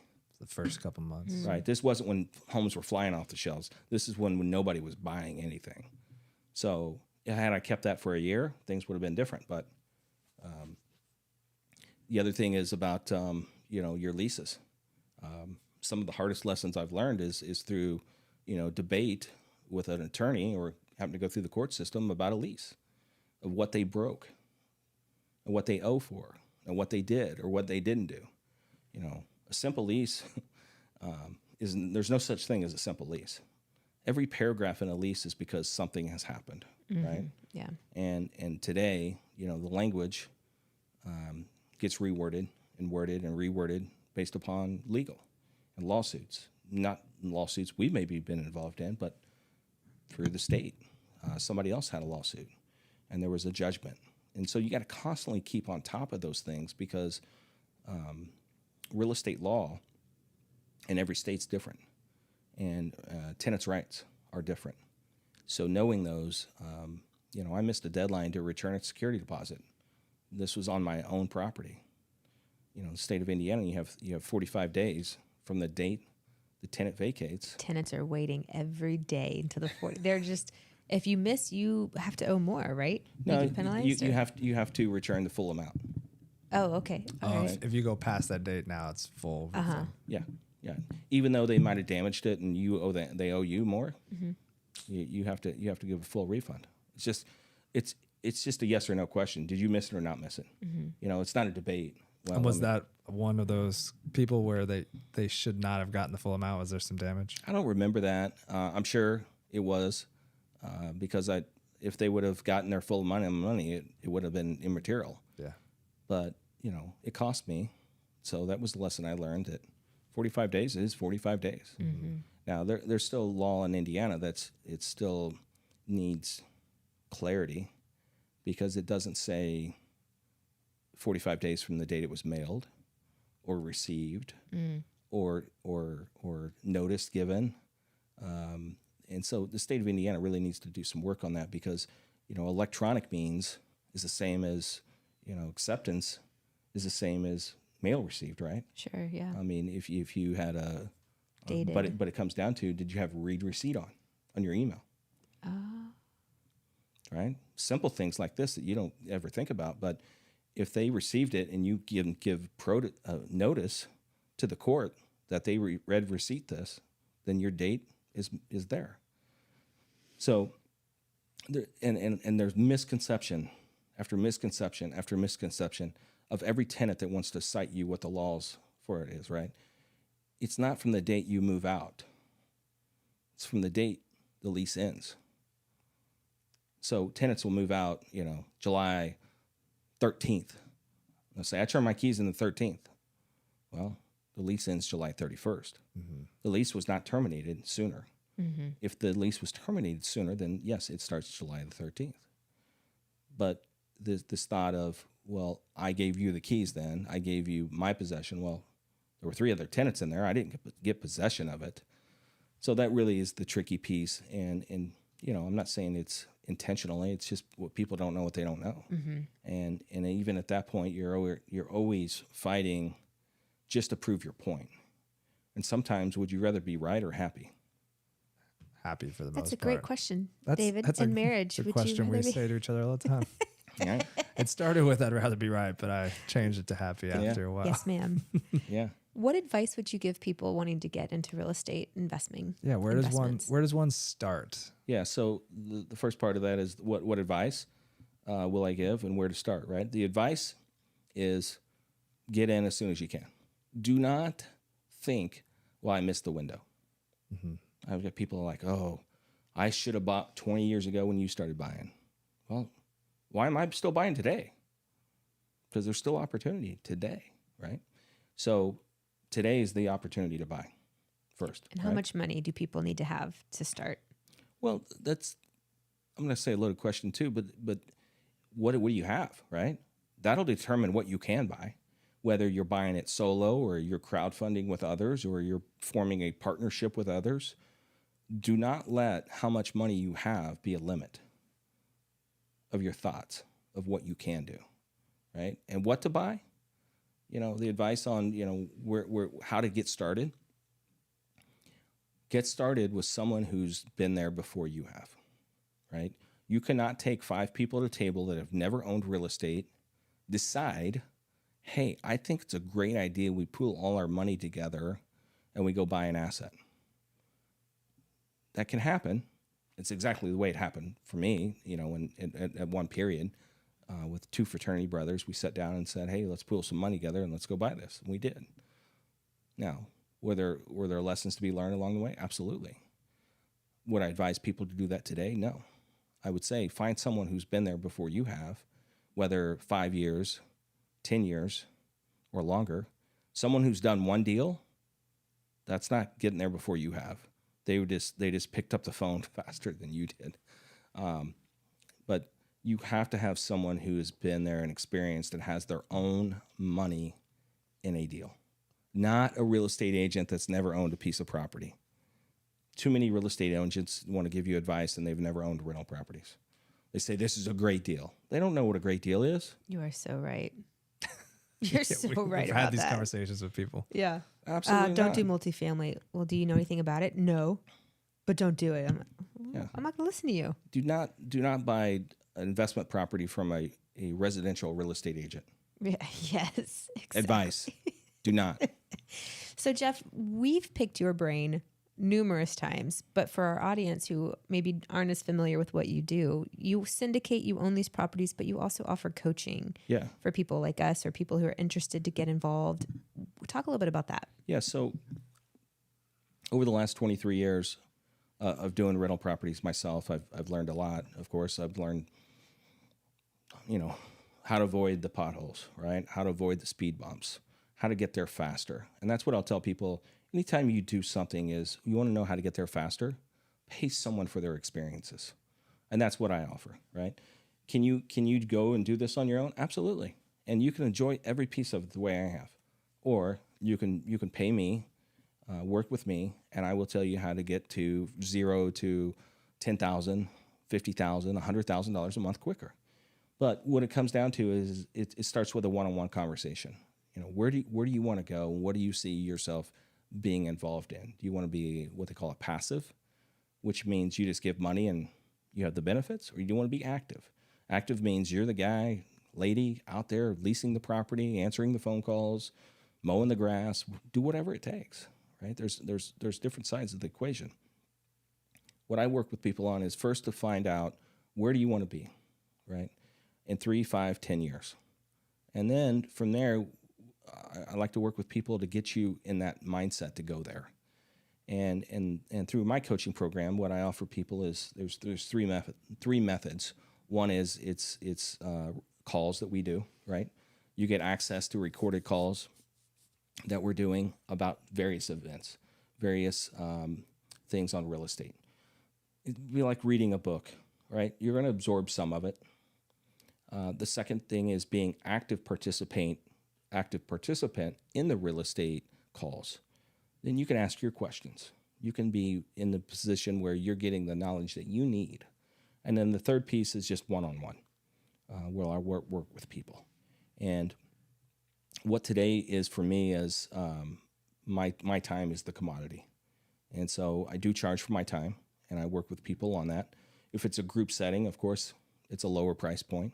If it's one-on-one, it's going to be a higher price point because you're getting exact, from me, what you need to do this deal. In a group setting, we're going to talk in general terms. We're not going to talk about a specific deal. We might talk about a specific deal I'm doing, and we'll use as a real case example, but we're not going to talk about their specific deal. So what people have access is they pay for the time to get to me. And what's been really beneficial with you too is you know what you don't know.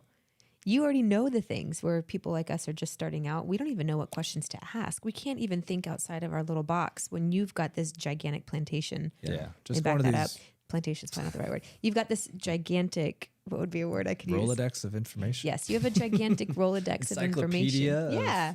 issues you can work You're through. the Google of Life experiences. Yeah. And so when you've been helping us on things, I hadn't even thought to ask certain questions. Yeah. And you were like, ask this, ask that, ask this, ask that, put this in writing, have this in the, and it's just, you saved us so much money and headaches along the way. And I know you've done that for numerous people. Yeah. And I want to see you help more and more people because you're really good at it. Well, thank you. You have a gift. The thing that you should be scared about most in a real estate deal, it's not what they say, it's what they don't say. Exactly. And how would we ask know? the right questions, right? You don't even know. Right. We don't even, And no one's going to give you that information willingly. No. because they want to close the deal. They want to close the deal. So that real estate agent, whether they work for you or for the other side, they are not going to be inquisitive to find out what's best for you. They're going to find out what's best for them. And how many times have you asked a question to one of those agents or brokers and they don't even know those questions or answers? It's typically they don't know the answer at all. Yeah. Or they didn't Or even they think about say it. they don't know the answer. I'll give you an example. Please. Right? I had a guy, this is a funny story.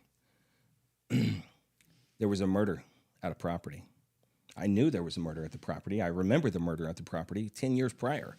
And he's selling the asset. He's representing the seller. And they went in, they cleaned it up, they fixed it up, they did some things, right? So I had a buyer. I was representing the buyer. And it was not a multifamily thing. It was like a duplex thing, right? But it was a stigmatized property. So I asked him, I said, hey, there was a murder at this property. He says, oh, I don't know. No idea of it. I sent him the newspaper article, right? I'm like, here's the newspaper article of the house, right? Well, he has a fiduciary responsibility to disclose that now. Now, the state of Indiana says if you are asked if someone's died at that property, you must answer the question. If you are not asked, you do not have to answer the question, or you don't have to give the information. So when I go into a property, every time I ask, has anybody murdered here, died here? And people look at me funny, like, why would you ask that? It's like, because now that I asked it, you have to answer the question. Yeah. You want to see how honest they are as a realtor. Right. And most of the time, the real estate agents, whether they know the answer or not, they're going to say no. Well, that real estate agent said no. Well, my buyer backed out on the deal, right? Now, could I filed a complaint? Absolutely, I could have. But it wasn't worth my time, right? The loss of sale was harsh enough, I'm sure, for him. But the problem was someone bought that property and didn't know it, Oh my God. right? What was his response when he showed him the article? He was Crickets. Like, nothing. Nothing. It's like, well, now you know. So if somebody asks again, you're You know that I legally- know that we know Uh-huh. someone was murdered at that property. That's what you think, like Jeffrey Dahmer. Can you imagine moving into his apartment? Well, with here's bodies how the stuck story in gets worse, freezer? right? So an out-of-state buyer bought it sight unseen. There you go. And the selling real estate agent, the buyer's real estate agent, super excited to tell the world, right? Every residential agent who sells a property this day thinks they made the world go round, right? They think they put the gas in the tank. They did everything to make this deal happen, right? They have no financial standing in it, no financial commitment in it other than them getting paid. But they want to tell the world how great they did. Well, this agent posted online Look what I did. Look what I did. I sold this sight unseen, No. right? I just sent the newspaper clip to her. What happened? She removed the post. Yeah, the internet always wins. Yeah. That buyer, if their agent asked the question, was anybody murdered at this property? And then they got a wrongful answer and they said no and it actually was, then there's recourse. You could back out? Well, no, yeah, they can. Part of legality. In It's terms legality. They can sue the seller for that. just for Now, lying about it. If they did not ask the question, there is no responsibility of the seller to that buyer. To disclose How do you prove it, anything. though? How do you prove that you asked the question? Don't be the source. Refer to the source. You want everything in writing. Like send an email saying, was there a murder at this property? Yeah. If you know it's a serious question, you better put it in writing, essentially. Do not be the residential real estate agents, commercial real estate agents, anybody who's in real estate, do not be the source of information. Always refer to the source. Yeah, we learned that the hard way with this house. Our real estate, the seller, The seller's realtor lied such a about joke. everything. Everything. The roof, you name it. It was just like, oh, brand new. Oh, this. Oh, no problem. And then everything started coming. And anyway, there's a whole story behind all of that. You know how it is. But that's the thing. If that real estate agent would have said, hey, check your inspection. Go to the inspection. Go to the inspection. Go to the inspection. Well, I don't know. Well, if you are referring to the source, which is the document, here it is on page 14. Here it is on page 22. You really don't have anything else to say. It's there.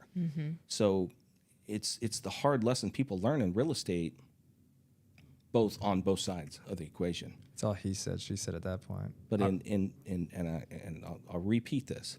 It's not what they say, it's what they don't say to be afraid of. Yeah. And that's the same with a real estate agent, but also a seller. And so it's important to have somebody like you in your corner to help you ask the questions that maybe we aren't thinking to ask. Right. I mean, I can look at a P&L and I can tell where they're burying the bodies, Literally. right? And the money, right? I mean, typically, especially if it's a seller that's owned it for a long time, if it's an individual seller, they are hiding so much money on the top end and the bottom end. What do I mean? Rents, they're taking a lot of cash. Their financials aren't real, right? The second, on their expenses, they're burying all kinds of expenses. We're like, well, what are they burying? Cell phones, trips, postage, landscaping. They're getting all that stuff done from their own home, but expanding it to the real estate asset. Interesting. I was looking at a property and their landscape budget was off. I mean, it was like large. And it probably didn't look like it in person. They didn't have new bushes at that property. It was all dirt. Yeah. And so they were using their own property. Oh, I bet they had a new pool at their house. They had something at their house if I went in to search. But I knew for me, that was a plus because that landscape budget wasn't real. Your expenses go down. Now, my expenses go down. Now, to every buyer out there, they're running expense ratios at what they're running. I can run a lower expense ratio because I know that they're hiding expenses. Right. Yeah. They also lie about their occupancy percentage too, right? You want to make sure that Like if you're selling. you're like, oh, it's 95% occupied, but you get in there and it's 70%. Refer to the source, which is Refer the to lease. source. Yeah. And then document, you want an ID. Here's a tip. A piece of paper with a name on it is not a real lease. Get a picture ID to match that name on that lease. There you go. So Jeff, I don't know what you charge per hour. And you don't have to disclose, but what I would say is do it. Do the one-on-one, because if someone's making an investment with you and they're going to do a deal, they have the potential to lose thousands, not millions of dollars on a bad deal where they could invest with you on a one-on-one and save all that money. And have you in their corner. The whole Yeah, I mean, I've joined groups and flown out to look at an asset, right? And they spent 6 months working on a deal, and in 8 hours, we killed the deal. And at the end of the day, it was painful. There was money lost, but they didn't lose their reputation. They didn't lose years of their life, of an asset that wasn't going to work. They didn't lose their credibility. or other people's money. They lost their own money because they had put money up on a deal that in the end wasn't a great deal. Yeah. And it's so worse. They I think one of them said it was like drinking from a fire hose for 8 hours straight. I just was peppering them with stuff, this, and they, what they'll say to this day is they didn't know what they didn't know. They didn't know the questions to ask. Mm-hmm. What they were basing every decision on was what they were told. Now, they would have repeated those same mistakes, deal after deal after deal. And if you remember early in the conversation, I said it's not exiting the deal is where you win. It's buying the deal is where you win. So if they were buying deal after deal wrong, all their exits were going to be awful. Oh my gosh. Could you imagine? Right? And that's why people get discouraged in the real estate game. They lose one and they're like, I'm not doing this ever again. Well, some people lose everything if you do the wrong deal. Yeah. Well, it's who you partner with. Yeah. Right? If all five of you sitting at that table invested and nobody had real estate experience, all five lost. Right. Right? If you partnered with somebody, they're going to take you through that path, right? And if it's a mentorship or if it's a coaching program, whatever it is, you're going to get there faster. You're going to make more money. But if you're focusing on what it cost, besides what you can make, your mindset's already wrong. Do you think that's why it's more comfortable and safe to just buy some of these smaller, condos or houses and do single family, just rentals? Because it's like, I'm not gonna mess a bunch of stuff up, because that's a big scary number when you say like put $200,000 down for $1 million property. Okay, put $20,000 down. If you lost $20,000, would it hurt? Yeah, sure.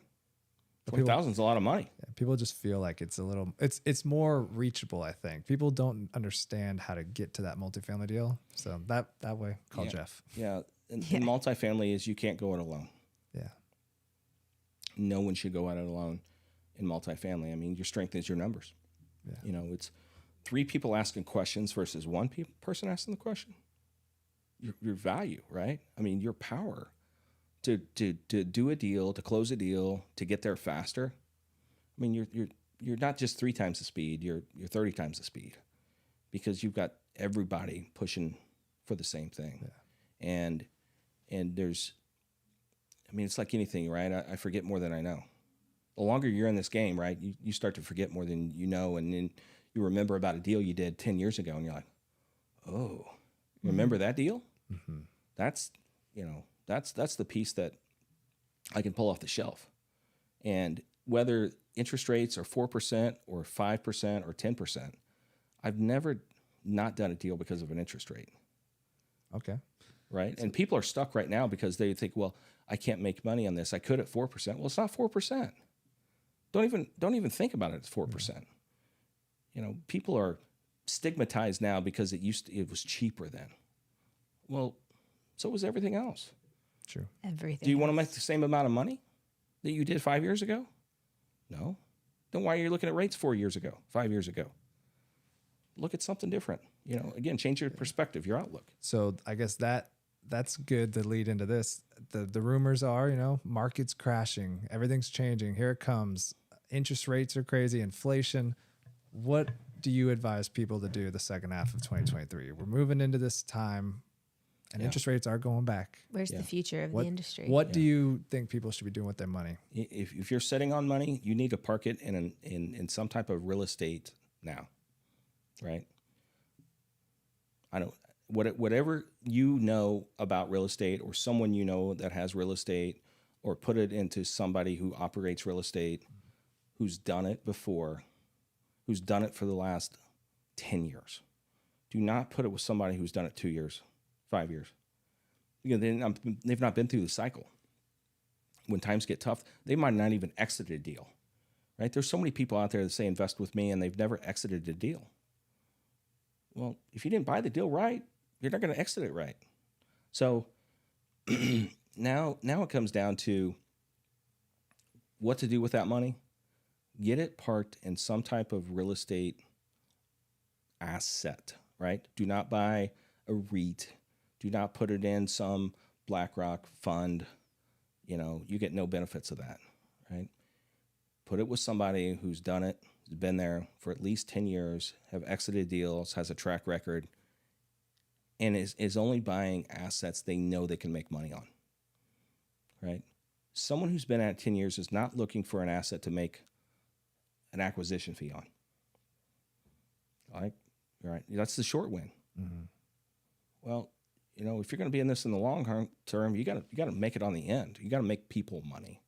So, do I think the sky is falling? No, I don't. I think there's going to be opportunities, and here's why. Yes, the rates were 3-4% over the last 5-8 years. Everybody who got into real estate, investment property real estate, those loans are going to be resetting. Typically, you don't see fixed rate loans in commercial real estate. Usually they're going to be 3, 5, 7, maybe 10. 10 if you're lucky to get a fixed rate. Typically it's about a 5-year. Right? So anybody that bought assets in 2018, in 2023, those are going to be coming up for a refinance or a rate change. They got a rate change coming, and it's not going to be the same as they had in 2018. These are multifamily. These are any asset. Really? That maybe it's an investment property. It could be a duplex. It could be a storage unit. It could be medical. Any commercial loan that was booked in 2018, 2019, 2020, if they're on a 3 or 5 year, the rate change is coming up, right? We've had them. We've gone from, but most of ours were, at a 5, 4 or 5, and we went to a 6, 6.5. Didn't change us. I mean, we had so much equity in them. It wasn't like, oh my gosh, what's going to happen? But people who are making slim margins and they were betting on the exit to make their money, it's going to be a lot more difficult. So there's going to be buy opportunities. Can you break down that like simplistic term, basically the way you put money in, 5-10 years go by, you refi, you pull money out, and how that works with the equity? Talking about us as investors or him as the syndicator? Just, I guess, as an investor. It'd be So both. yeah, for It's the someone, same. yeah. So both. If he's one hand on the money, when he dumps it, how do you get it back out and Yeah. make the money? From So if Right. somebody, one of our listeners, sitting on 20,000 or 20 million, Mm-hmm. and they invest with you, what does that look like? Yeah. So in all of our real estate deals that we go into, right, we're going to have a limited partner, general partner opportunity. Myself, I'm the general partner. And what that means is I find the deal, I underwrite the deal, I source the deal, I book the insurance, I get the debt, I put the whole thing together in a bow, right? Box and a bow, here it is. Everybody's going to have an opportunity to make money. I have money invested in this just alongside other partners. So the limited partners are the ones that are just putting money in. That's it. They're not taking phone calls. They're not doing showings. They're getting all the benefits of real estate investing by just being on the sidelines as a passive investor. I make all the decisions on running the asset, on leasing it, maintaining it. You'll get full, reporting of what we do and how we do it. But where it comes out to is on the exit or on a refinance. Just call this a capital occurrence. Capital occurrence can happen on a refinance or it can happen on a sale. If you sell the asset, right, you're going to get paid back the money you put in and then some, right? I'm going to make a percentage of how well we did on the asset. There's usually what they call a hurdle, right? A hurdle is going to be, if you made 10%, right? After 10%, the next 5%, I get an extra bonus, right? If you've made 15% on your money, and anything above 15%, I'll get a bonus, right? It's how well did I do, right? There's nothing to do with, did I mismanage? Well, if I mismanage, that means that's less money that I was going to make on an exit. So everything aligns for us to win-win. Every deal, there's an alignment. So on a refinance, when we have cash that comes back out, so what happens is you increase the value of that asset. For the math we did, on the $2,500 or $25 on 100 units, $2,500 a month, $30,000 for the year, that added $600,000 in value. Well, over the course of 3 to 5 years, the asset's going to increase in value by doing both the top line rent increases and the bottom line expense management. So your NOI is going to get better. Once your operating income is better, the value of that's going to go up. What we can is we can go to a lender or back to the same lender and say, listen, we'd like to do a refinance on this property, cash out. What that means is the value of the property today, they're going to give you a new loan on it. Could be 70-30. Typically, it's not going to be the same LTV as when you purchased it. The bank always wants to have a little hedge, or the lender wants to have a little hedge on that. So they might say, we're going to give you a 70%, 30%. Well, you pay off the old loan, you got a new loan, and what you're pulling out is the proceeds, and you distribute those to all the investors. You still have the same amount of ownership in the asset. So now you're back to have all your savings back out like you did, and you can start a new project, essentially. Right. And you just start stacking that. My story goes back to, where I really got started was in 1999. From 94 to 99, I was doing my own deals. In 99, partnered with a couple of fraternity brothers, and we bought our first asset, 610 and 612 North Dunn Street for $179,000. It's making $1,450 a month. It's not bad. Okay. Today, we still own that. Do you really? 23 years later, right? It's worth about $1 million. What kind of building is it? It's a single family home. Single family. From You in the same- 179 to $1 million in value. You guys still own it. All the fraternity brothers are still. Yeah. Oh, That's Yeah. cool. And we make I think we make $6,800 a month on that same property. split amongst all of you. Well, it just goes into a pool. We own Sure. a bunch of properties together. That's But- great, though. With the one example, we bought it for $179,000. It's worth about $1 million today. And over the last 20 years, we've refinanced that property. I don't know how many times, but I can tell you, like, our loan balance is like $550,000 on it. So that means we've pulled out $500,000 on that property and paid zero taxes on that. And reinvested it into other units. Yes. And we bought other properties. And have then made money on that and Yes. paid zero taxes on that. And Correct. so the cycle continues. And so the cycle continues. And that's how So it's done. after 23 years of stacking, the long game is now where we can really reap what we sowed, right? We didn't take any profits. We didn't harvest any profits for 23 years. And we're just now starting to do that, So your grandpa was right all along. right? Long game. Long game. Full Yep. circle. I love it. Yeah, man. Well, we don't know what we don't know. Are there any questions we're not asking that maybe you think would be important to share, or anything that we've left out? There's so much to know about real estate that it's not that it changes, it's that your experiences change, right? And we could do this every day, and there's going to be a different story, a different experience, whether it's from the tenant, whether it's from the parent, whether it's from the lender, whether it's from today's environment of rates, the buyer, the investor. There's so many different angles, right? When you sit at a table to do a real estate deal, you're not doing this solo, right? You got a lender, you got an insurance agent, you better have a CPA involved, you better have a great attorney involved, and you better have all those legs of the stool that you need, because you're going to need them. And one mistake I made was I didn't change my team as I grew. Indiana people were really loyal. It's great. I was loyal to all the people I worked with that got me to where I was, but they could only take me so far. And what I didn't do was make changes along the way to grow my team that could prepare me for the next chapters.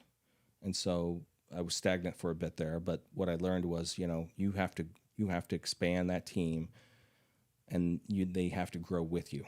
You can't drag them along and teach them. Don't be afraid to scale. Yeah. Internally. And do not choose someone that's never been there. Just like a real estate deal, right? Do not choose a professional partner, attorney, real estate agent, CPA, or your lender who's not already been there before, because you're paying for their learning experience. It's great advice. Yeah. Wise words. Yeah. Where can people find you if they want to connect or Yeah. invest or hire you for one-on-one? Sure. Brawleycapital.com and BRAWLEY, brawleycapital.com, or Jeff at thebrawleygroup.com, and be happy to connect and tell you where you might go right or where you could go wrong. But at the end of this, don't feel like real estate is not for you. I think it's by far the best place to put money today, and it will be again 100 years from now. And there's properties I own that are over 100 years old right now. Right? It's not going anywhere. So in 100 years from now, there's going to be people in these properties that I own right now. 612 North Dunn Street. That house was built 1940 something. Right? It's still going to be there in 20 years. Worth $1 million. And it's going to be there in 50 years. Now, will it look the same? No, but the dirt will be the same. Everybody needs a place to live. Yeah. Starts with dirt. Yeah.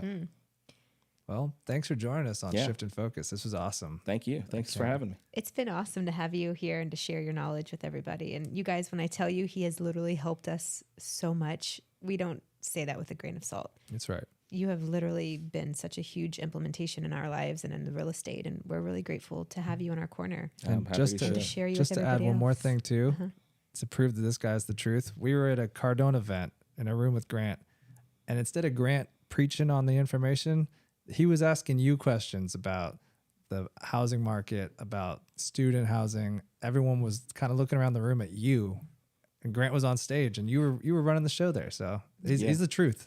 Yeah, and Grant says, "Hey, he knows what he knows," and he'll rightfully say, "Hey, it's not that I don't like student assets; he just doesn't know it. It's not my thing. It's not his thing," and he's going to stay in his lane. And as I spoke earlier, right? If your lane is your market and you know everything that happens in that market, great. If your lane is multifamily, do not get out of that lane. Go buy multifamily all over the nation. If it's student, go buy student all over the nation. But knowing what you know and continuing to replicate and reproduce results, that's the key. I guess one last thing for us as Floridians now, if we were, let's just say, to be sitting on some liquid and there was one way to start in the area and you don't like single family homes because of the tax purposes, what would you say to someone like us that wants to start here? Invest with someone, not in something. Okay. Yeah. Put it with somebody who can lead you to success. And, they always say, invest in yourself. And that's what you're doing. You're putting money with somebody who can teach you and take you to the place you want to go. But it's tough to get there on your own. All right. You heard it here. Yeah. Call Jeff Brawley. Thanks. All right. Thank See you, guys. Jeff. See you.